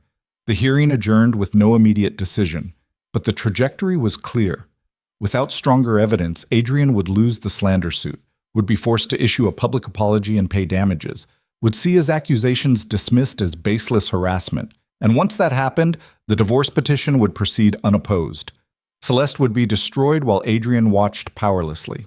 He left the courthouse to find a crowd waiting. Not supporters, protesters. A group of women, some clearly from working-class backgrounds, others suspiciously well-dressed for their supposed stations. They held signs demanding justice for Lady Whitmore, calling out the legal system's bias, advocating for women's rights in marriage law. Adrian recognized the coordination immediately. Someone had organized this, had weaponized public sentiment into a demonstration that would only make things worse, because the aristocracy hated nothing more than common people questioning their authority. As Adrian's carriage pulled away, he saw Baron Whitmore in the courthouse doorway, smiling with vicious satisfaction. He'd orchestrated this too, Adrian realized, had arranged the protest knowing it would generate backlash that would further isolate Adrian. It was masterful strategy, using Adrian's own actions against him, turning sympathy into liability. That evening, Adrian sat in his study with Marcus and faced the brutal arithmetic of defeat. "We're gonna lose." Marcus's voice was flat. "Even if we find the missing evidence tomorrow, the judge has already formed his opinion. The aristocracy has already made their decision. You're going to be found guilty of slander, ordered to pay damages, and publicly humiliated. And Celeste? Divorced, destitute, destroyed." The words hung in the air like accusation. Adrian had gambled everything on being able to save her, had believed his wealth and intelligence would be enough, had convinced himself that choosing honesty over performance was noble instead of suicidal. Now he sat in the wreckage of that arrogance and understood the cost of his miscalculation. There was a knock at the door. A servant entered with a sealed letter. "For you, Your Grace." Delivered by hand from the Whitmore household. Adrian took the letter with growing dread, broke the seal, read the elegant handwriting he'd come to recognize. The message was brief. "Adrian, stop fighting. I can't watch you destroy yourself for a battle that was lost before it began. Accept the Baron's terms. Save what you can of your life. I'll survive this somehow. I always have. What we shared was real. But reality doesn't care about want or justice or the conviction that love should be enough to rewrite the rules that govern us. Thank you for seeing me as more than the cage I lived in. Thank you for trying when no one else would have. But please, let me go." See, Adrian read the letter 3 times. Each time, the words remained unchanged. Celeste was asking him to surrender, to save himself, to accept that her sacrifice was inevitable and his resistance was futile. It was the rational choice, the strategic decision, the option that preserved what could be preserved. And it was unacceptable. Adrian looked at Marcus. How much time do we have before the next hearing? 4 days. Then we have 4 days to find evidence that will change the outcome. Adrian, we've been trying for 2 weeks. What makes you think? Because I'm done playing by their rules. Adrian's voice was very cold, very controlled. They want to use the system against us? Fine.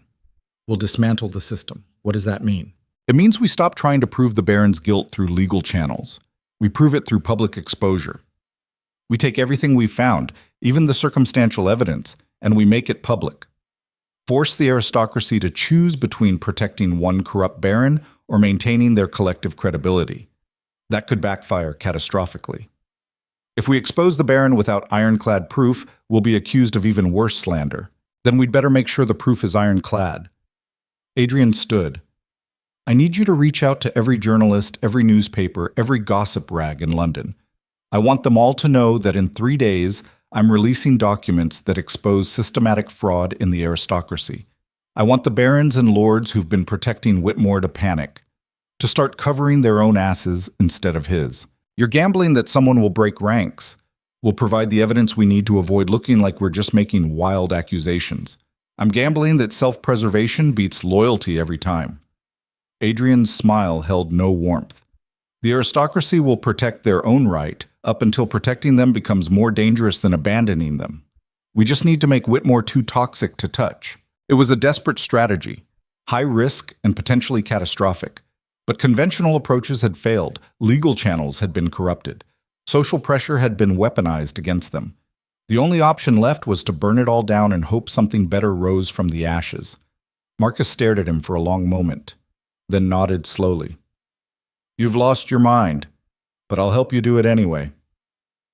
The next 3 days were chaos. Adrian released carefully curated documents to journalists. Not everything, that would have been amateur hour slander, but enough to raise serious questions about the Baron's finances, enough to suggest larger patterns of corruption that implicated other powerful men.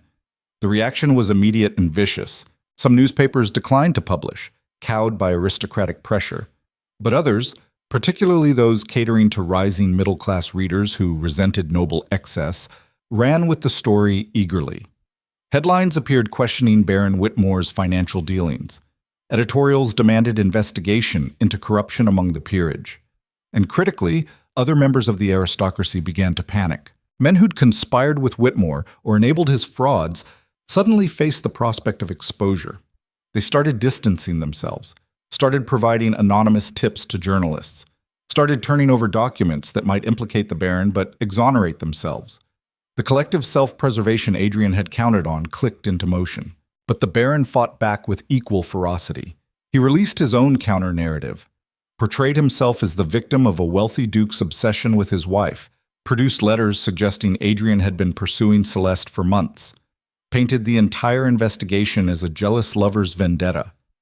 Society split into factions. Some believed the Baron, others saw through his manipulations. Most simply enjoyed the spectacle of powerful men destroying each other. And through it all, the clock ticked down toward the next hearing. On the morning of the 4th day, Adrian received an unexpected visitor. Miss Whitmore arrived at his townhouse, unaccompanied except for a loyal maid. Her face was pale but determined. Your Grace, I have something you need. She handed him a leather portfolio. Inside were documents, property transfers, loan agreements, letters of credit, all bearing the Baron's signature, and all clearly forged. The handwriting varied slightly. The dates didn't align with official records. The legal language contained errors no proper solicitor would make. Where did you get these? My father's study. He keeps them locked away, but I learned to pick locks years ago. She met Adrian's eyes steadily. He's been forging documents for 3 years, gambling away estates he didn't own, borrowing against properties already mortgaged. It's all there. Does he know you took them? Not yet. But he will soon. Miss Whitmore's voice was very calm. When he discovers the theft, he'll know it was me. He'll disown me. Probably worse. Then why risk it? Because Lady Celeste has protected me my entire life. Because someone needs to stand up to him. Because watching you fight alone while I cowered seemed worse than whatever punishment he'll devise. She straightened her shoulders. Use them. Stop him. And please, protect Lady Celeste. She deserves that much. Adrian took the portfolio with something like awe.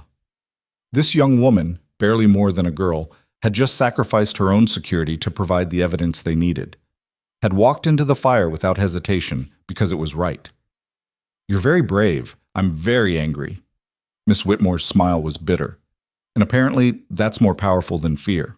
After she left, Adrian sat with the documents and felt the weight of multiple lives balanced on what happened next.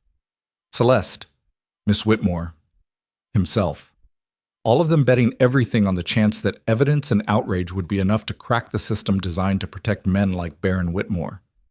The hearing reconvened that afternoon. Adrian arrived with Marcus and a portfolio of newly discovered evidence. The courtroom was more crowded than before. The newspaper coverage had generated public interest that transcended social boundaries. Baron Whitmore sat with his lawyers, confident despite the media storm. He still believed the system would protect him, still trusted that legal procedure and aristocratic solidarity would overcome evidence. He was wrong. Marcus presented the forged documents with devastating precision, explained how each one violated legal standards, called expert witnesses who testified to the technical inconsistencies, built an irrefutable case that the Baron had committed systematic fraud over multiple years. The Baron's lawyers tried to object, to claim the documents had been illegally obtained, to cast doubt on their authenticity. But the evidence was too strong, too specific, too corroborated by the avalanche of testimony that had emerged once other conspirators started protecting themselves. Adrian watched the judge's expression shift from skepticism to grim certainty. Watched the aristocrats in attendance begin whispering urgently. Watched Baron Whitmore's confidence crumble into barely controlled panic. The trap had sprung with perfect precision. When the judge finally spoke, his voice was cold with professional fury. "Baron Whitmore, these documents suggest crimes of such magnitude that I am obliged to refer this matter to the Crown prosecution. Your slander suit against the Duke of Blackthorn is dismissed with prejudice. Your petition for divorce is suspended pending criminal investigation. And I'm ordering your immediate arrest on charges of fraud, forgery, and conspiracy." The courtroom erupted. Whitmore was shouting protests. His lawyers were arguing procedure. Aristocrats were fleeing to avoid association. Journalists were scribbling frantically, and Adrian sat very still, feeling the impossible weight of victory settling over him. They'd done it, against odds that should have crushed them, against a system designed to protect the Baron, against centuries of precedent that said men like Whitmore were untouchable. They'd won, but as guards moved forward to take the Baron into custody, Whitmore turned and locked eyes with Adrian across the courtroom.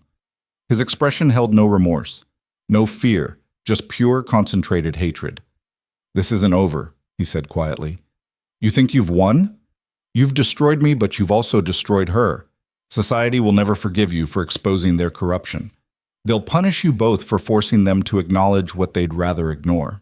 And with brutal clarity, Adrian realized the Baron was right.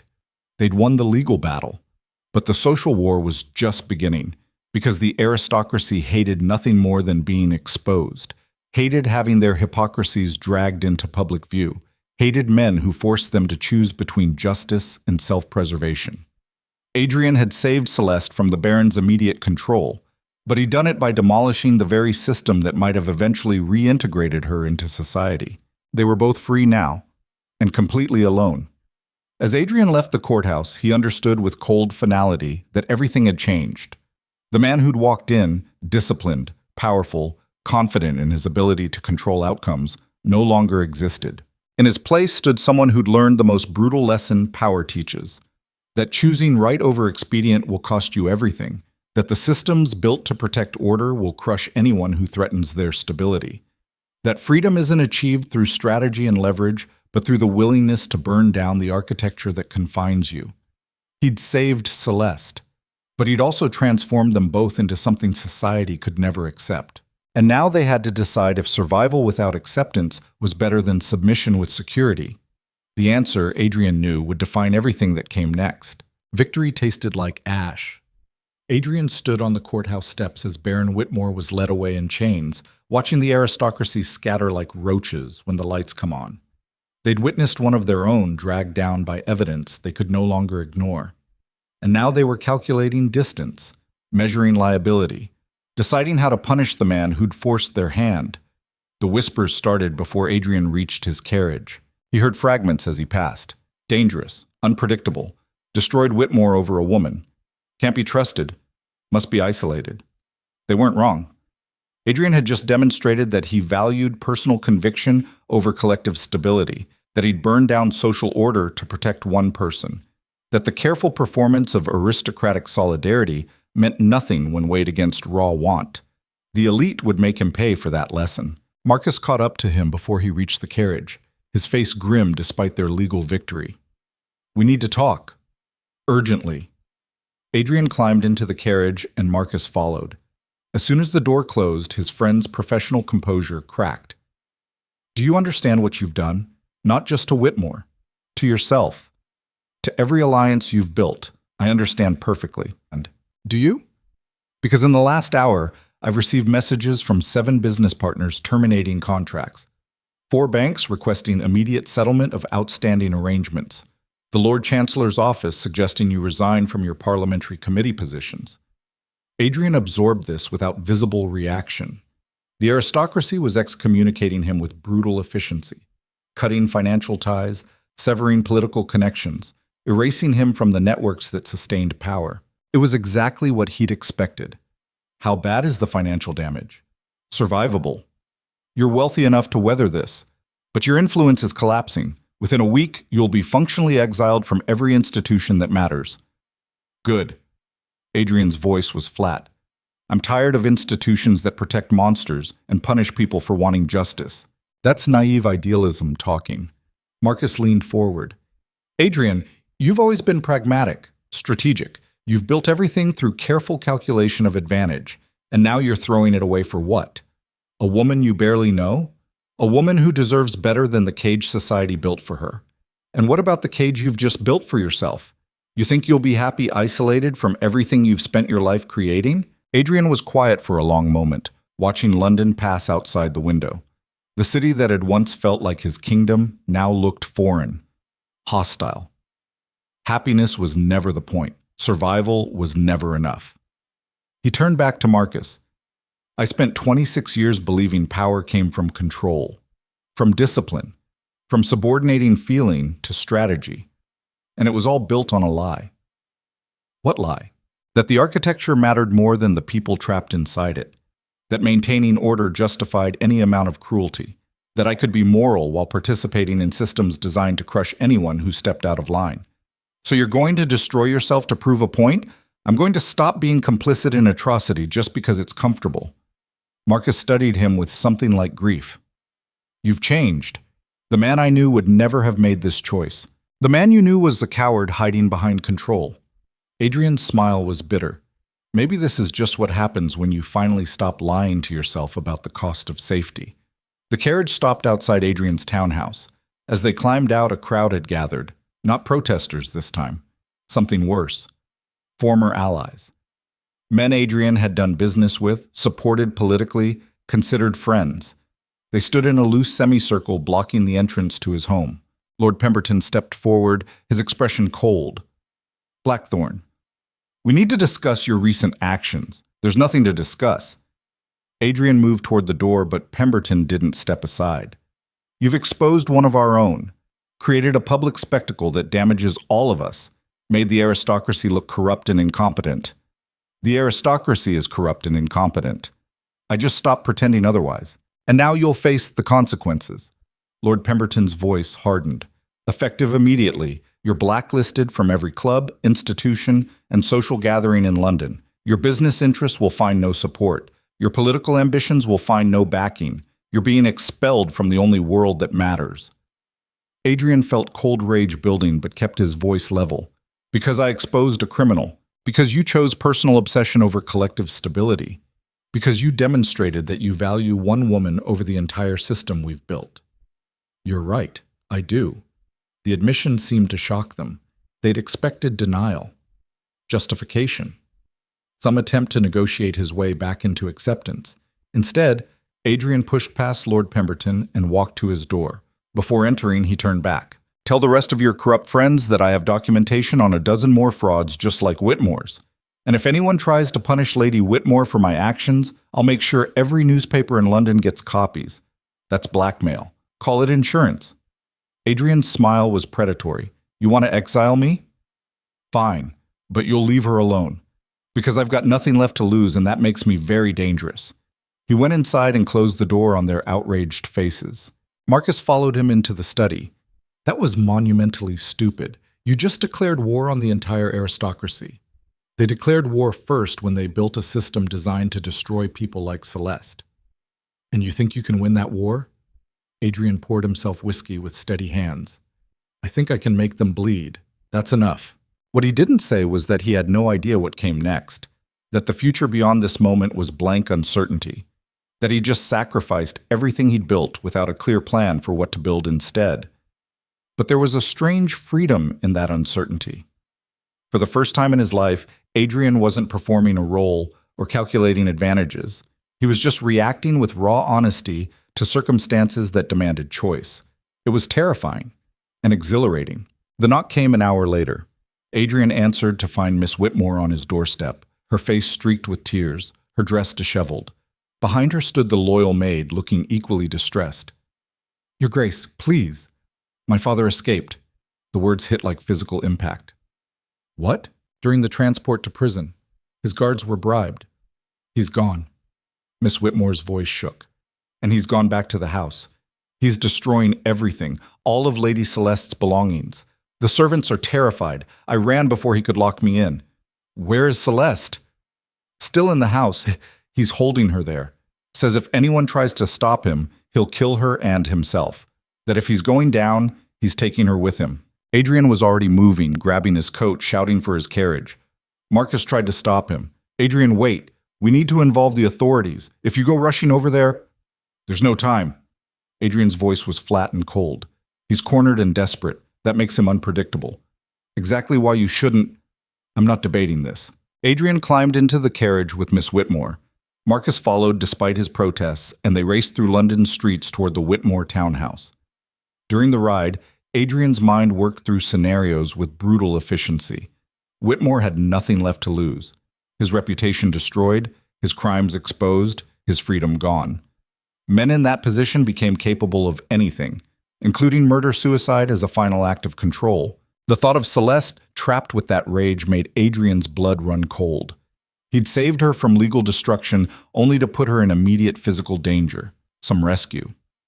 They arrived to find the Whitmore house dark except for flickering light in the upper windows. A small crowd of servants stood outside, having fled when the Baron's fury became too dangerous. He's in the master bedroom, one of them said. Barricaded the door. Lady Whitmore is with him. We heard shouting, but couldn't make out words. Adrian approached the door. Marcus grabbed his arm. Let me go in with you. You'll need backup. No, this is between him and me. Adrian, he's probably armed. He's definitely irrational. Walking in there alone is suicide. Then I'll die stopping him from hurting her. Adrian met his friend's eyes steadily. That's a trade I'll make. Before Marcus could argue further, Adrian was through the door and climbing the stairs. His heart hammered, but his hands were steady. He'd spent his entire life maintaining control. Now he was walking into chaos with nothing but raw determination. The master bedroom door was indeed barricaded. Adrian could hear movement inside, muffled voices. He put his shoulder to the door. It held. He tried again, harder, feeling the wood crack. On the third impact, the barricade gave way and Adrian stumbled into the room. The scene inside was devastation. Furniture overturned, paintings slashed, Celeste's belongings scattered and destroyed. And in the center of the chaos stood Baron Whitmore, his face flushed with alcohol and fury, gripping Celeste's arm with one hand. In his other hand was a pistol pointed at her head. Time seemed to slow. Adrian saw Celeste's face, pale with terror but eyes still defiant, saw the Baron's finger on the trigger, saw the impossible distance between himself and the gun. Let her go! Adrian's voice was very calm despite the adrenaline screaming through his system. The great Duke of Blackthorn. Whitmore's laugh was unhinged. Come to rescue your whore? She's not my whore. She's the woman you've systematically abused and terrorized. Let her go and face what's coming like a man instead of a coward. A man? Whitmore pressed the pistol harder against Celeste's temple and she flinched. You destroyed everything I built. My reputation, my fortune, my freedom. And for what? So you could play hero for a woman who belongs to me? She doesn't belong to anyone. Adrian took a careful step forward. Especially not you. Stay back! The Baron's voice rose. I'll kill her. I swear I'll kill her before I let you take her. Then you'll hang for murder on top of everything else. I'm already destroyed. What's one more crime? It was the logic of a man with nothing left to lose, the most dangerous kind. Adrian understood in that moment that negotiation wouldn't work, that appeals to reason were useless against someone who'd crossed into pure destruction. He needed different tactics. You're right, Adrian said quietly. I did destroy you, and I'd do it again without hesitation. The Baron's eyes widened with rage. You admit it. I admit I saw a corrupt man terrorizing his wife and decided to stop him. That I found evidence of your crimes and made sure the world knew what kind of monster hides behind respectability. That I chose her over maintaining the polite fiction that your abuse was acceptable. Shut up. I exposed you because you deserved exposure. I destroyed you because you deserved destruction. And the only regret I have is that I didn't do it sooner. Shut up. But here's what you don't understand about people with nothing left to lose. Adrian's voice dropped to deadly calm. They become capable of anything, including trading their life for someone else's freedom. What are you talking about? I'm talking about the fact that if you pull that trigger, I'll kill you before your body hits the ground. Maybe not before she dies, but certainly after. So ask yourself if your revenge is worth being torn apart by a man who has absolutely nothing restraining him anymore. It was a bluff. Adrian wasn't armed, had no clear way to follow through on the threat in the seconds it would take the Baron to shoot. But Whitmore didn't know that, and the cold certainty in Adrian's voice was real enough to plant doubt. The Baron's hand trembled. The pistol wavered slightly against Celeste's head. In that instant of hesitation, Celeste moved. She twisted hard, dropping her weight and pulling away from the Baron's grip. It wasn't enough to free her completely, but it disrupted his aim. The pistol swung away from her head. Adrian launched himself forward. He covered the distance in 3 strides, pure adrenaline overriding thought. His hand closed on the Baron's wrist, forcing the gun toward the ceiling. They struggled, 2 men locked in brutal physical combat with everything on the line. The pistol fired. The shot was deafening in the enclosed room. Plaster rained from the ceiling. Someone was screaming, maybe Celeste, maybe servants outside. Adrian barely noticed. All his focus narrowed to the weapon and the man holding it. He slammed Whitmore's wrist against the bedpost once, twice, until bones cracked and the pistol clattered to the floor. Then Adrian's fist connected with the Baron's face. All the rage he'd been restraining, all the weeks of watching Celeste suffer, all the calculated violence he'd sublimated into strategy and discipline. It erupted in that moment with devastating force. He hit Whitmore again and again. Felt cartilage crunch, felt blood splash hot across his knuckles, felt the satisfaction of finally, physically, destroying the man who'd caused so much pain. Stop! Celeste's voice cut through the red haze. Adrian, stop! You're killing him! The words penetrated slowly. Adrian looked down to find Whitmore crumpled on the floor, face bloodied, barely conscious. His own hands were shaking, knuckles split and bleeding. He'd lost control completely, had become exactly the kind of violent animal he'd spent his life avoiding, and he didn't regret it. Marcus appeared in the doorway with several servants and a constable who'd been summoned by the neighbors. They took in the scene, the destroyed room, the unconscious Baron, Adrian standing over him with bloodied hands, Celeste backed against the wall with shock written across her face. Lord Blackthorne. The constable's voice was careful. I need you to step away from Baron Whitmore. Adrian moved back slowly, still watching the Baron like he might resurrect and attack again. His heart was hammering, breath coming fast, body flooded with adrenaline aftermath. He'd just assaulted a Baron in front of witnesses, had beaten a man half to death while that man was in custody awaiting trial. The legal consequences would be severe. Adrian didn't care. As the constable and servant secured Whitmore, Marcus pulled Adrian aside, his expression grim. You realize you just gave them everything they need to prosecute you too. Assault, attempted murder maybe. They'll use this to neutralize you. Let them try. Adrian. Marcus gripped his shoulders. Listen to me. You need to get ahead of this. Claim self-defense. Say you were protecting Lady Whitmore from immediate danger. I was protecting Lady Whitmore from immediate danger. Adrian pulled free. And I'd do it again. He crossed to where Celeste stood frozen against the wall. Up close, he could see she was trembling, shock setting in after the terror. Without thinking, he reached for her. "Are you hurt?" Celeste shook her head mutely. Then, very quietly, "You could have died, but I didn't." He had a gun to my head. "You charged at him anyway." Her voice rose slightly, hysteria creeping in. "You could have been shot. You could have been killed. Why would you do something so reckless?" "Because losing you was worse than dying." The admission hung between them, raw and honest. All the careful performance stripped away, all the strategic calculation abandoned. This was who Adrian had become. A man who'd choose certain death over the possibility of loss, who'd trade empire for one person's freedom, who'd burn every bridge and demolish every safeguard for the chance to protect someone who mattered more than survival. It should have felt like failure, like the complete abandonment of everything he'd built his identity around. Instead, it felt like the first honest thing he'd done in years. Celeste was crying now, silent tears streaming down her face.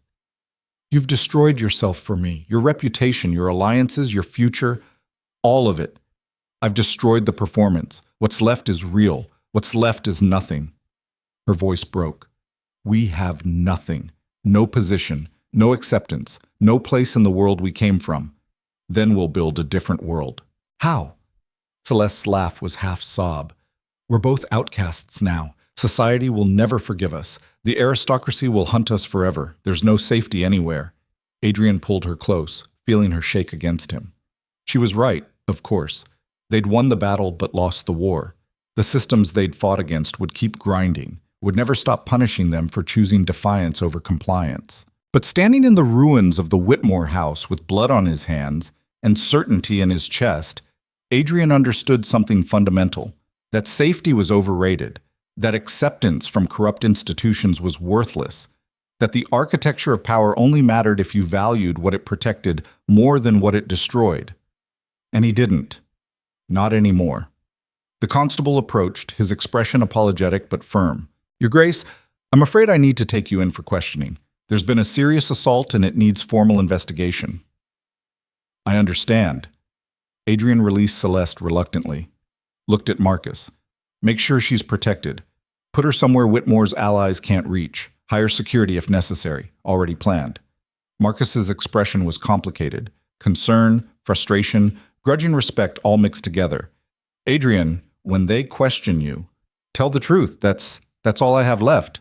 As the constable led Adrian toward the door, Celeste called out, "Adrian!" He turned. "Thank you." Her voice was very quiet. "For seeing me. For fighting. For not accepting that my suffering was inevitable." Adrian managed something like a smile despite the situation's grimness. Always.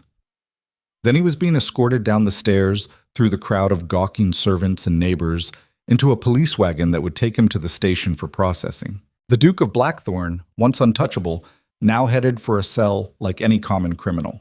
He'd assaulted a baron, possibly crippled him, done it in front of witnesses who'd testify to every brutal moment. The aristocracy would use this, would paint him as violent and unstable, would leverage his loss of control to justify complete exile. They'd strip him of committee positions, parliamentary influence, social standing, every lever of power he'd spent years accumulating. Adrian sat in the police wagon as it rattled through London's dark streets and felt strangely at peace.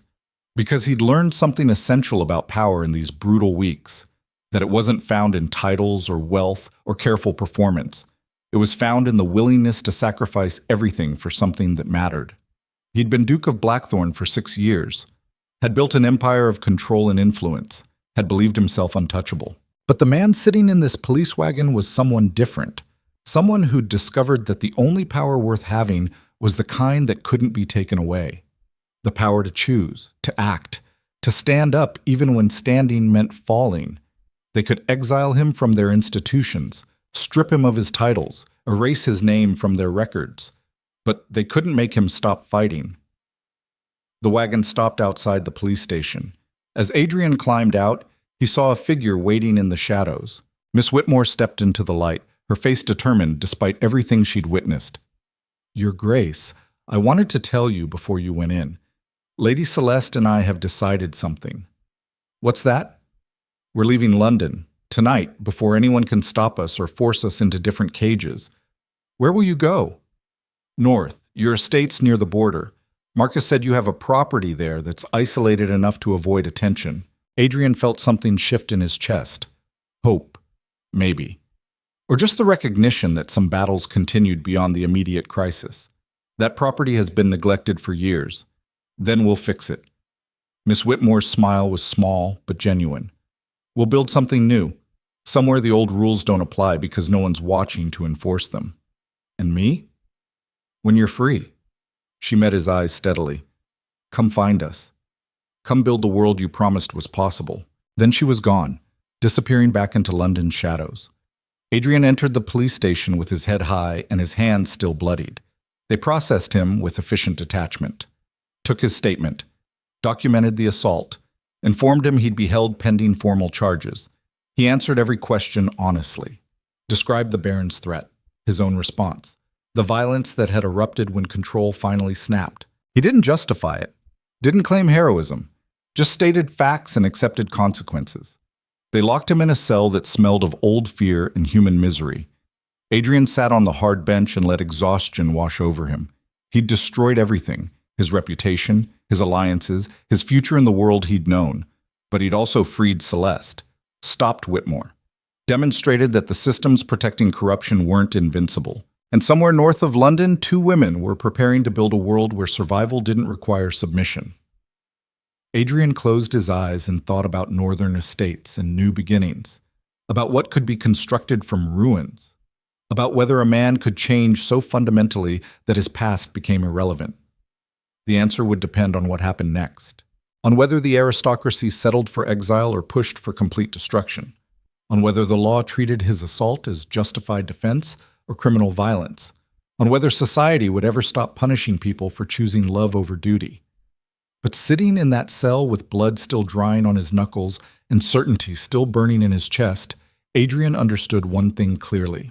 He'd finally stopped being the person they'd built him to be, had abandoned the performance of control for the messy reality of human choice, had traded empire for something infinitely more fragile and infinitely more real.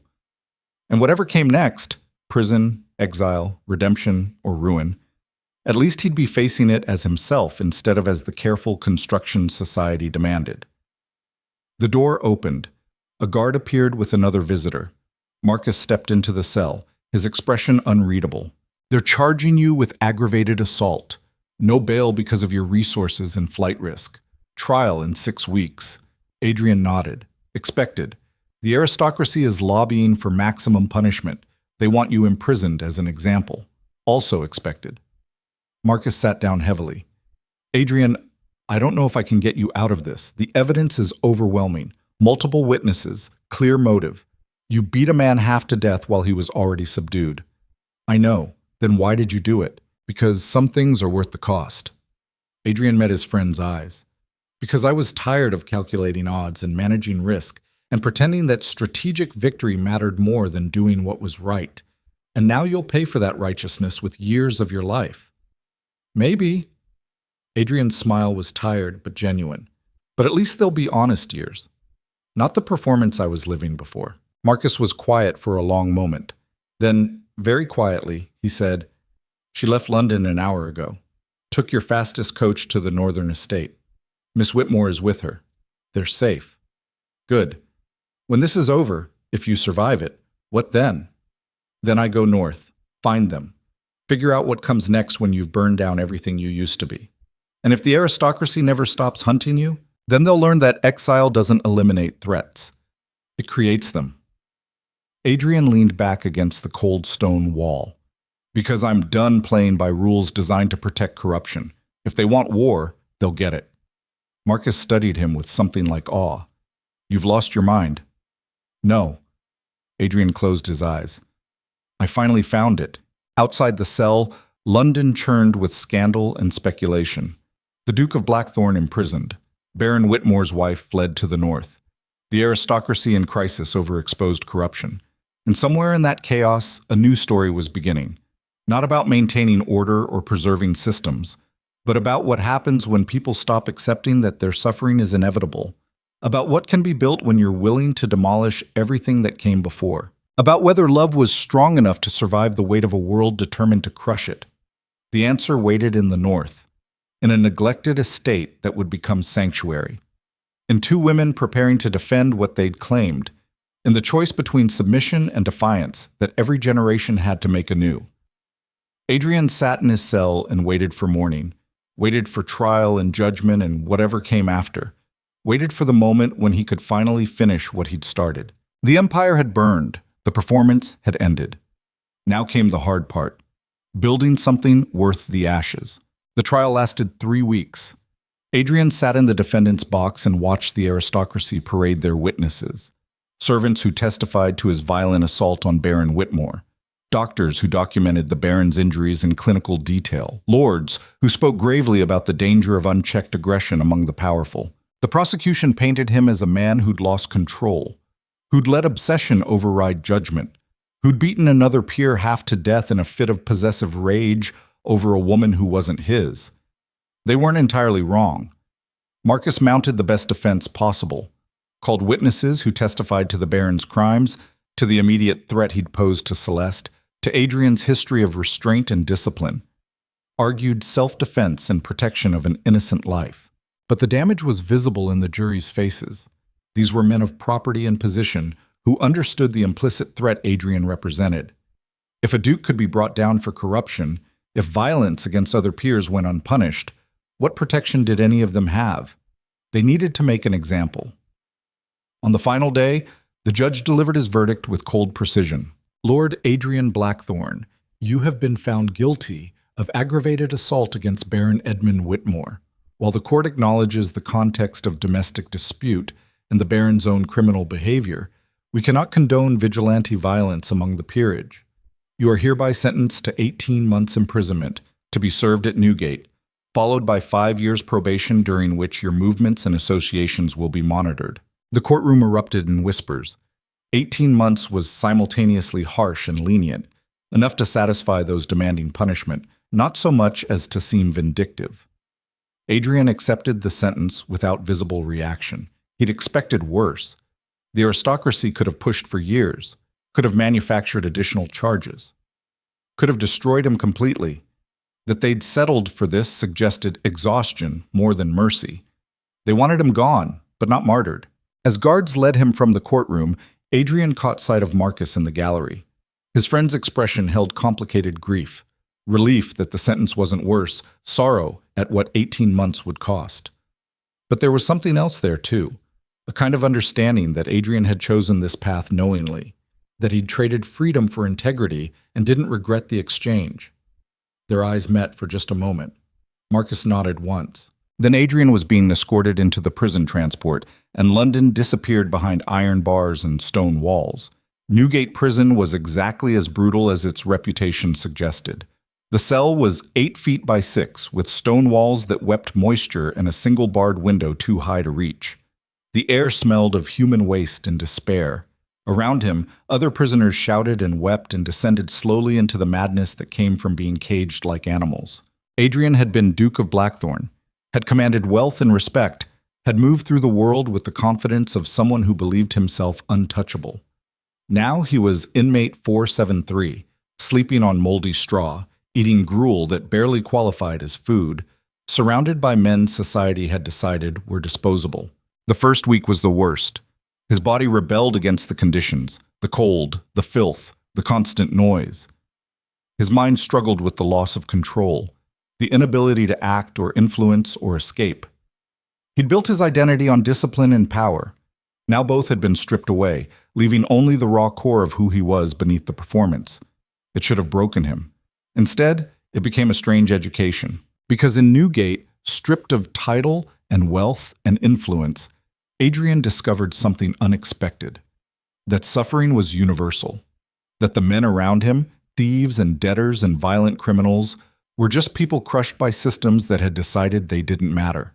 He listened to their stories during the long nights when sleep was impossible, heard about children who'd stolen bread to avoid starvation, men who'd fallen into debt through no fault of their own, women imprisoned for the crime of being poor in a world that criminalized poverty.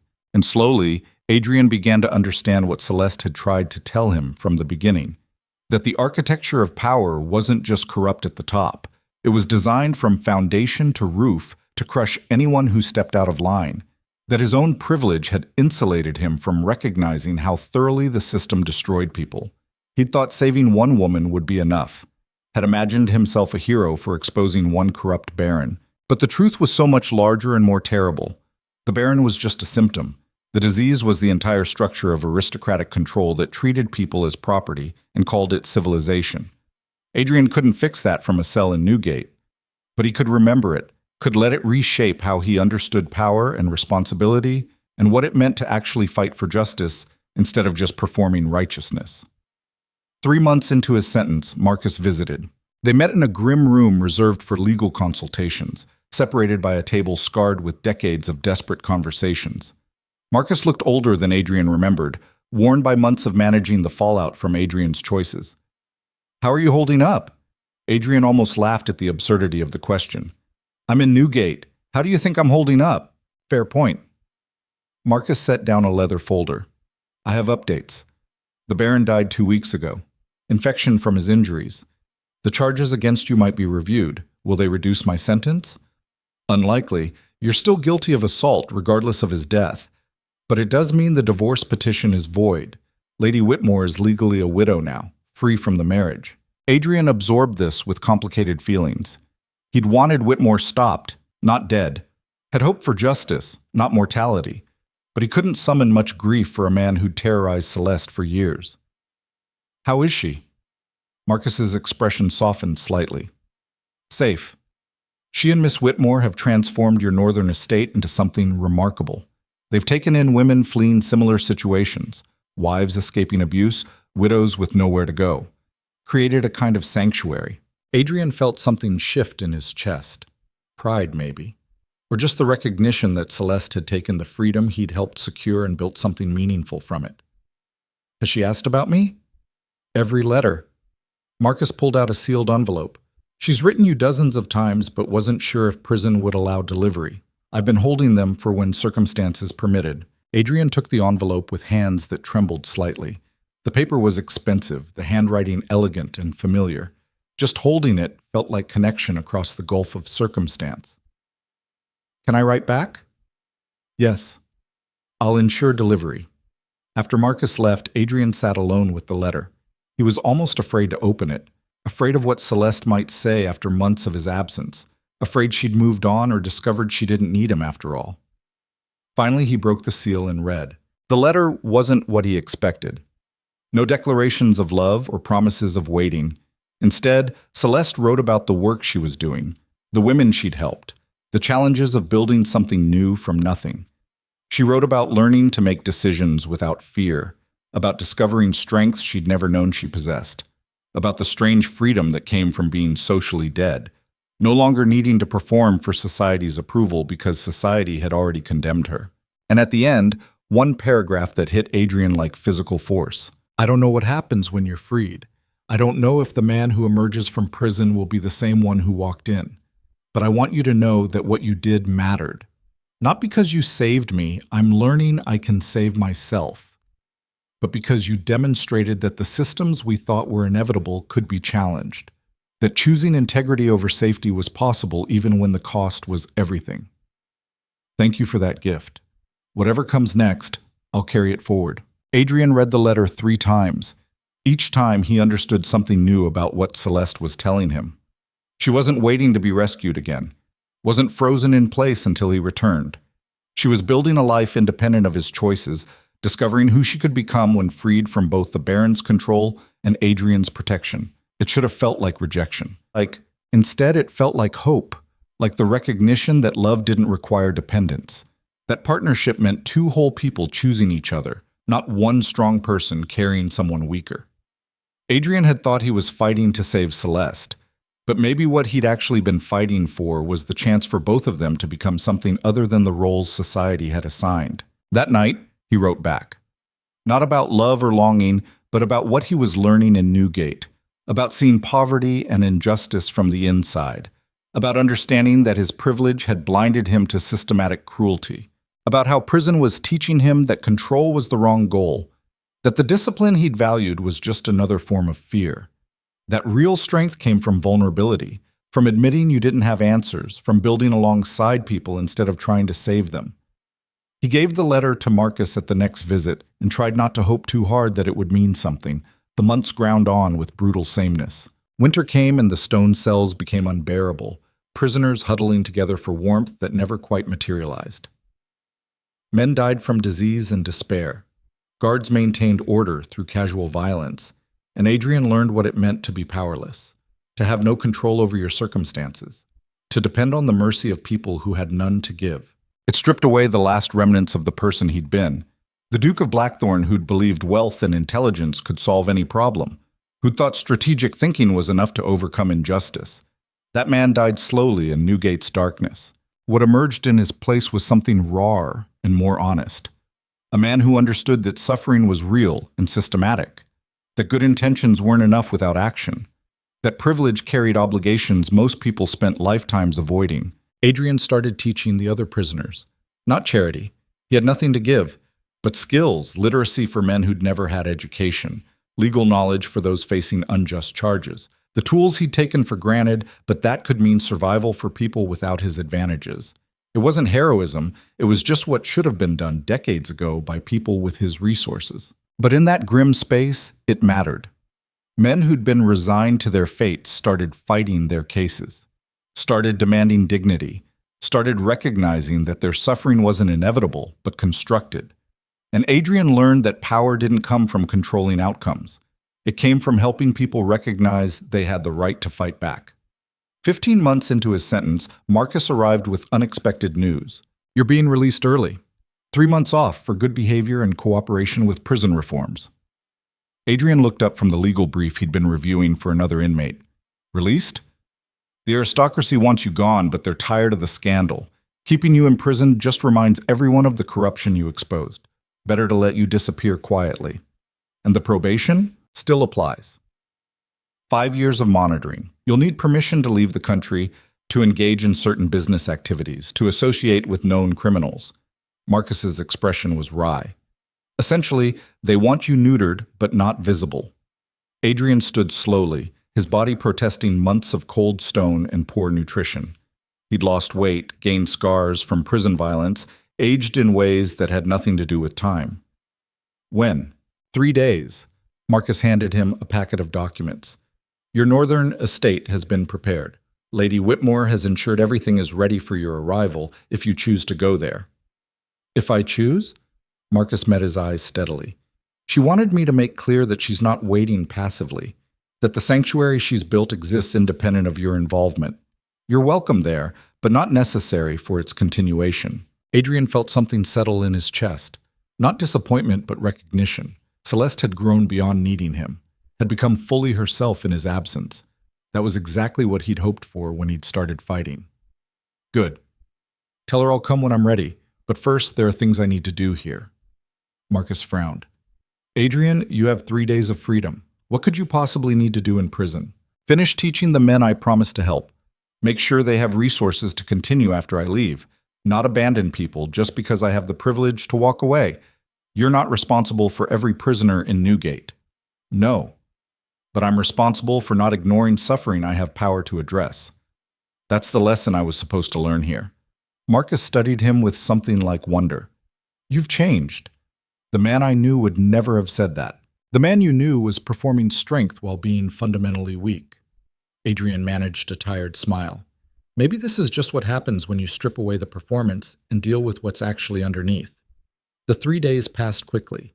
Adrian used them to document the worst abuses he'd witnessed, to connect prisoners with legal resources, to ensure the teaching programs would continue. It wasn't enough, would never be enough against the systematic cruelty of the prison system.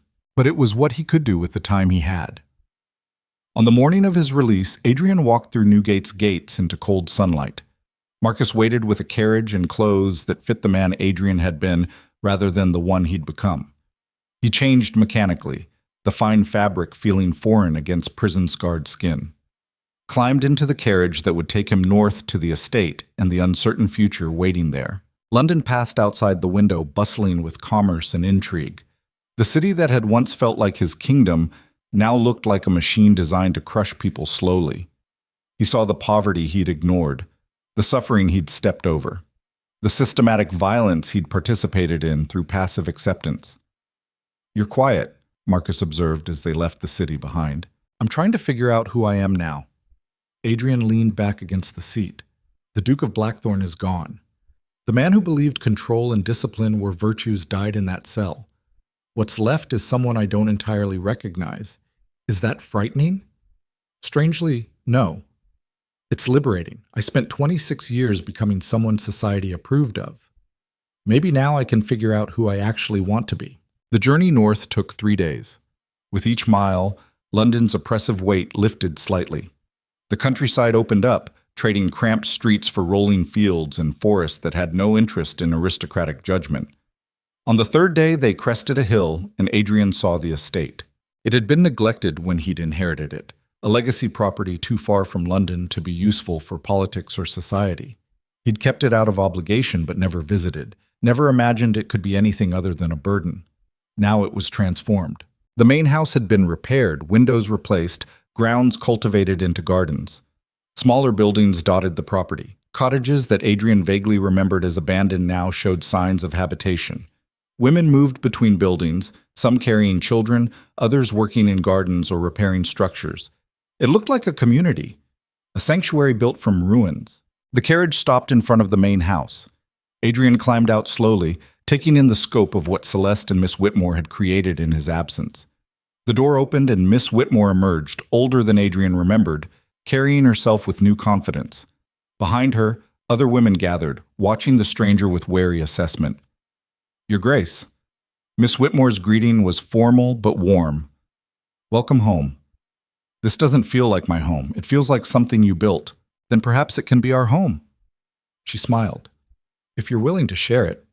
Before Adrian could respond, Celeste appeared in the doorway. She'd changed in 15 months. The careful exhaustion that had marked her in London was gone, replaced by something stronger. She wore simple clothes, her hair pulled back practically, dirt under her fingernails from garden work. She looked alive in a way Adrian had never seen before. They stood 20 feet apart, two people who'd destroyed themselves for each other, now strangers meeting across the gap of growth and change. Celeste spoke first, her voice steady. "You came. You weren't sure I would? I wasn't sure you should." She descended the steps slowly.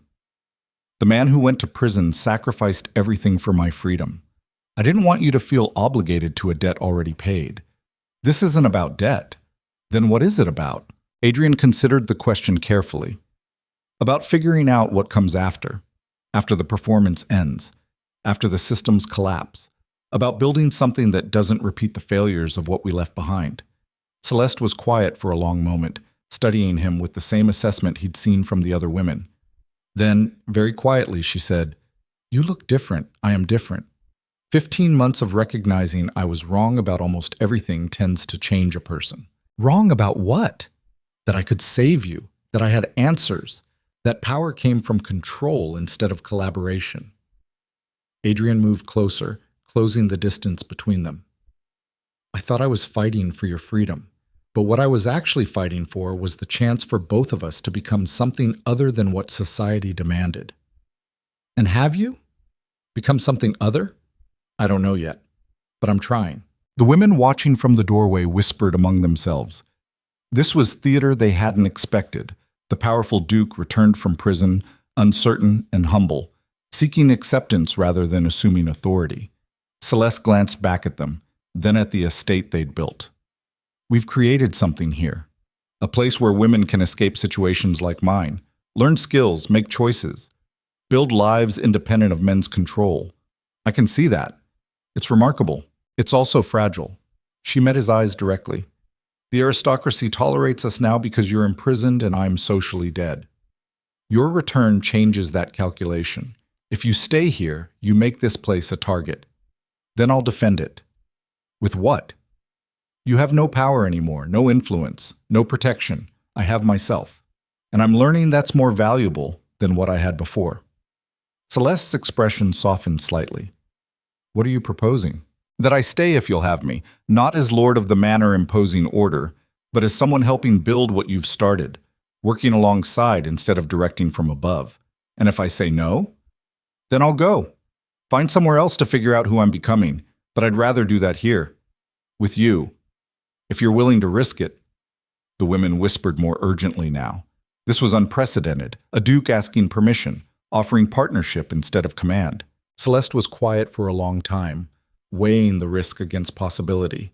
Finally, she turned to the women watching. What do you think? Should we give him a chance? The responses varied, some suspicious, others cautiously hopeful, a few outright hostile. They'd been hurt too many times to trust easily. But Miss Whitmore stepped forward. He fought for us when no one else would, made sacrifices no one asked for. I think we owe him the opportunity to prove he meant it. Slowly, other women nodded. Not unanimous acceptance, but enough to move forward. Celeste turned back to Adrian. There are conditions. You work like everyone else. No special treatment for being duke or owner. You participate in decisions, but don't make them unilaterally. And if the women here decide you're causing more harm than help, you leave without argument. Agreed. And us? She gestured between them. Whatever this was or could be, it has to develop naturally. I won't be saved or protected or made into someone's purpose again. I'm building my own life. I wouldn't want anything else. Celeste held his gaze for a moment longer. Then she smiled, small but genuine. Welcome home, Adrian. Let's see if you can handle being ordinary. The work was harder than anything Adrian had done before. Not physically, though the manual labor of repairs and farming was exhausting. But the constant negotiation of shared space, the learning to listen instead of direct, the recognition that his ideas weren't automatically better just because he'd been trained to lead. He made mistakes constantly, assumed authority he no longer possessed, spoke over women who had more relevant experience, reverted to the comfortable patterns of command when stressed. Each time he was gently but firmly corrected, and slowly, painfully, he learned. Learned to ask instead of tell, to collaborate instead of control, to recognize that strength came from building with people rather than for them. The women watched him carefully during those early months, assessing whether his humility was genuine or just another performance. Some remained skeptical. Others gradually softened as Adrian proved willing to do even the most menial tasks without complaint. He worked in gardens, repaired roofs, taught literacy in the evenings to women who'd never had education. Not charity, but exchange. They taught him about survival and resilience in return. And through it all, Adrian and Celeste circled each other carefully. They worked together on practical matters, shared meals with the community, had conversations that never quite crossed into intimacy, because both were wary of repeating old patterns. But there was awareness between them, recognition that what they'd felt in London hadn't disappeared, just transformed into something less desperate and more sustainable. 6 months after Adrian's arrival, they walked together through the estate's northern woods. It was early autumn, the air crisp with coming winter. Do you regret it? Celeste asked suddenly. Everything you sacrificed? Adrian considered the question carefully. I regret that it took me so long to recognize what mattered.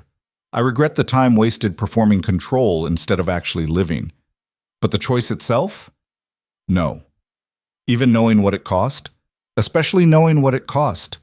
Because the cost revealed what I actually valued when everything else was stripped away.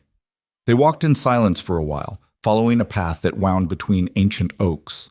I was angry at you for a long time, Celeste admitted, for making choices that affected my life without asking what I wanted. You have every right to be angry. I know. But the anger has faded into something more complicated. Because as much as I resented being fought for, I also recognized that no one else would have bothered, that the world I came from was perfectly content to let me suffer as long as it was quiet. That world is diseased. We just pretended otherwise because acknowledging it required action. Celeste stopped walking and turned to face him. What are we building here, Adrian? Really? Beyond the immediate sanctuary, something different. A place where the old rules don't apply because we refuse to enforce them. Where people have choices instead of just survival. That sounds like revolution. Maybe. On a very small scale. Adrian managed a tired smile. I don't have delusions of changing the entire world anymore.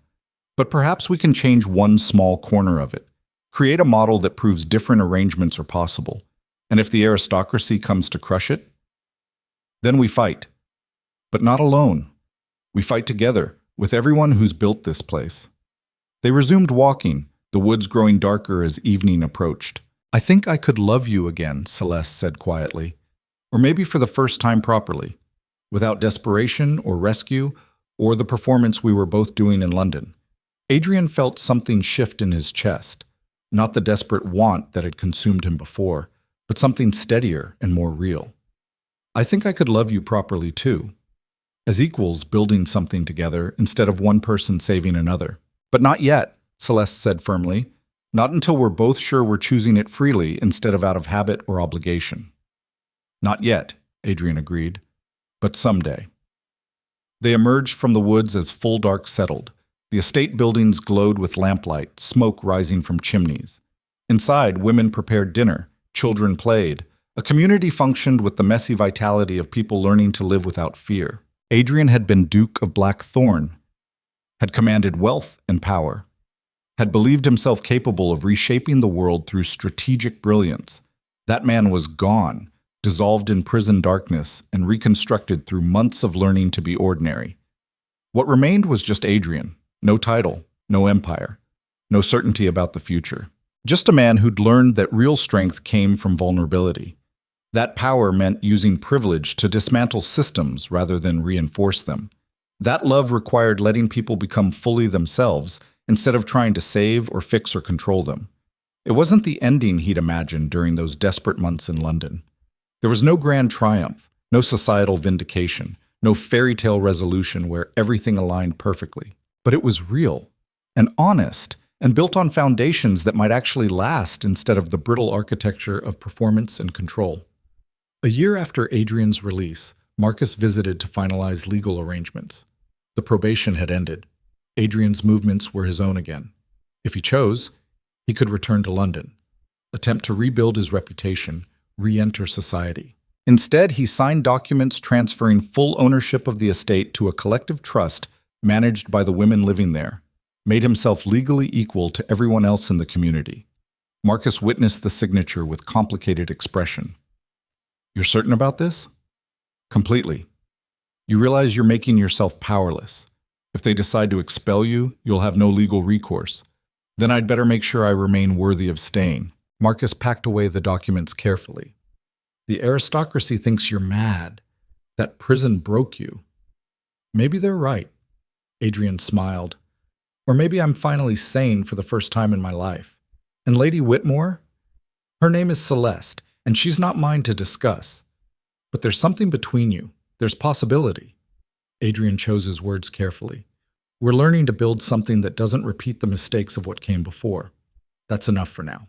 After Marcus left, Adrian found Celeste in the gardens.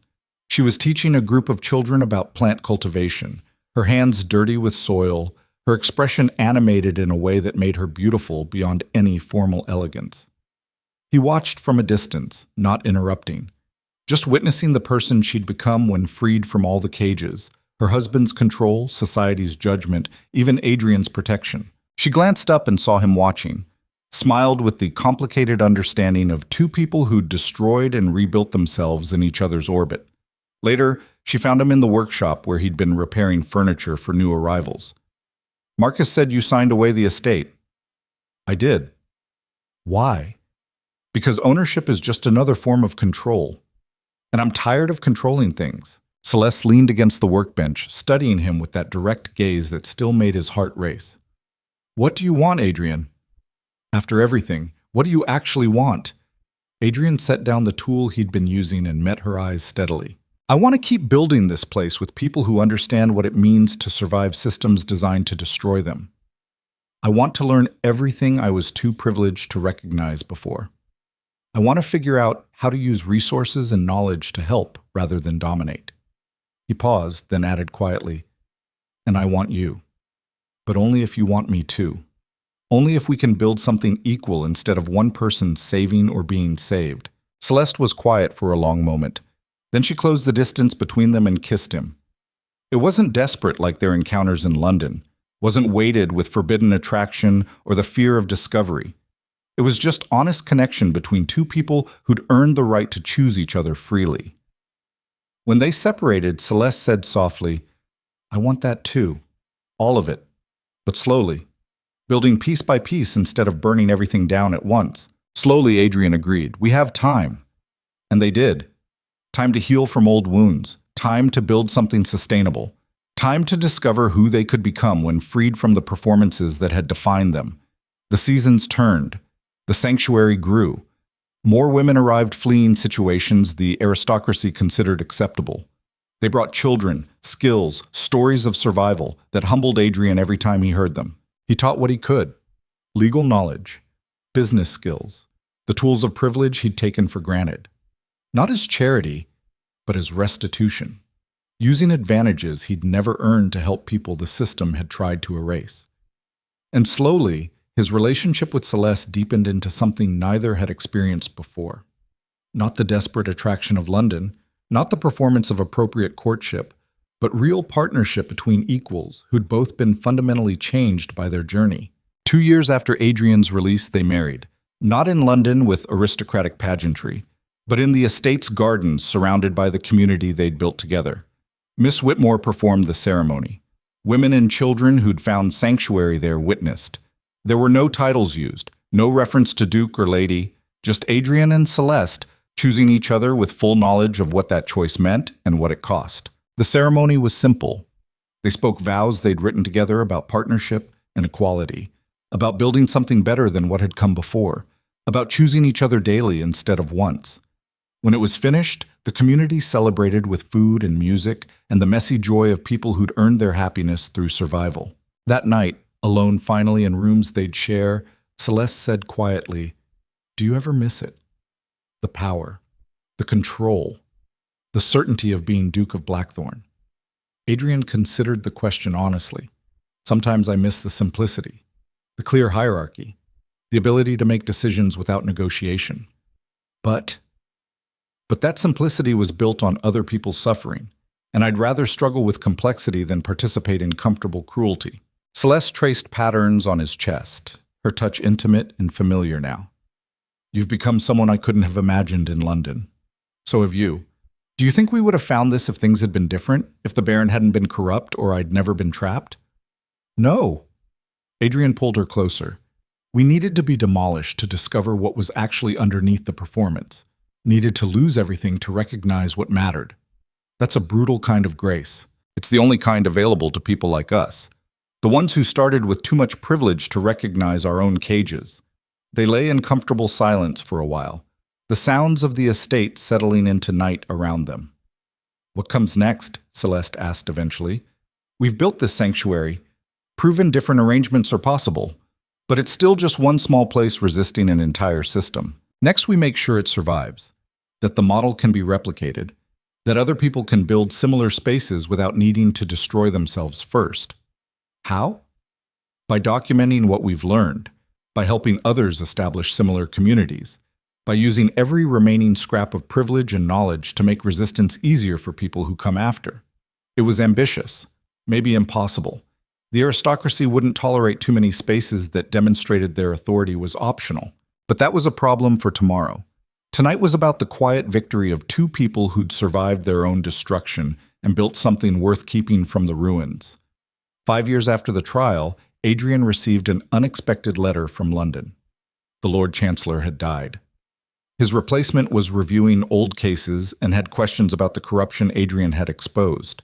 They wanted his testimony, wanted to reopen investigations into systematic fraud among the peerage. It was an opportunity, a chance to use what he'd learned to dismantle more of the corrupt architecture he'd once participated in. But it would also mean returning to London, confronting the world that had exiled him, risking the fragile peace he'd built. Adrian showed the letter to Celeste. They sat in the library they'd built together, surrounded by books acquired to educate women who'd been denied learning. "What do you want to do?" she asked. "I want to testify. To use what I know to help bring down more of the system that tried to destroy us. But I won't do it if it threatens what we've built here." Celeste read the letter carefully, then said, "I think you should go. This place doesn't depend on you anymore. We've built something sustainable that will survive your absence." Come with me." "No." Celeste's smile was gentle but firm. "London is your fight now. Mine is here. But I'll be waiting when you return." So Adrian went to London. The city was unchanged, and he was completely different. He testified before parliamentary committees, provided documentation of corruption, named names, and watched powerful men scramble to protect themselves. It was brutal and exhausting and deeply satisfying. The aristocracy hated him more than ever, but they couldn't silence him now. He had nothing left they could take. No reputation to damage, no social position to threaten. Just the stubborn determination of someone who'd learned that moral authority mattered more than institutional power. The investigations he sparked would take years. Most of the corrupt peers would escape consequences through legal maneuvering and collective protection. But some would fall, some systems would crack, and the people watching would see that resistance was possible even against seemingly invincible power. After 3 months, Adrian returned to the estate, returned to Celeste and the community and the quiet work of building something better. He was older now, scarred by prison and politics, humbled by how much he still didn't understand about fighting injustice. But he was also more himself than he'd ever been, not performing strength, but actually strong, not claiming control, but genuinely contributing. Celeste met him on the road, having seen his carriage approaching. They stood together looking at the estate they'd built from ruins and refusal. "Welcome home," she said simply. "Home," Adrian agreed. "Not a kingdom, not an empire, just a place where we get to keep trying." And that was enough, more than enough. Because they'd learned what most people never do, that you don't change the world through grand gestures or perfect strategies. You change it through daily choice, through building alternatives to systems designed to crush you, through refusing to accept that other people's suffering is inevitable, through recognizing that real power comes not from controlling outcomes, but from helping people claim the freedom to shape their own lives. Adrian had been Duke of Blackthorn, had ruled London's elite with cold precision, had believed himself untouchable. Now he was just Adrian, husband to Celeste, member of a community built on mutual support rather than hierarchy, a man still learning how to be ordinary in the best possible way. The empire had burned. The performance had ended. The careful architecture of control had collapsed into ash. And from those ashes, something real had grown, something fragile and difficult and worth every sacrifice it had required. Not a fairy tale ending, not complete victory over systematic oppression, just 2 people who'd refused to accept that suffering was inevitable, who'd chosen each other and kept choosing every day, who'd built one small space where different rules applied because they had the courage to enforce them. It was a beginning, not an ending, and that made all the difference.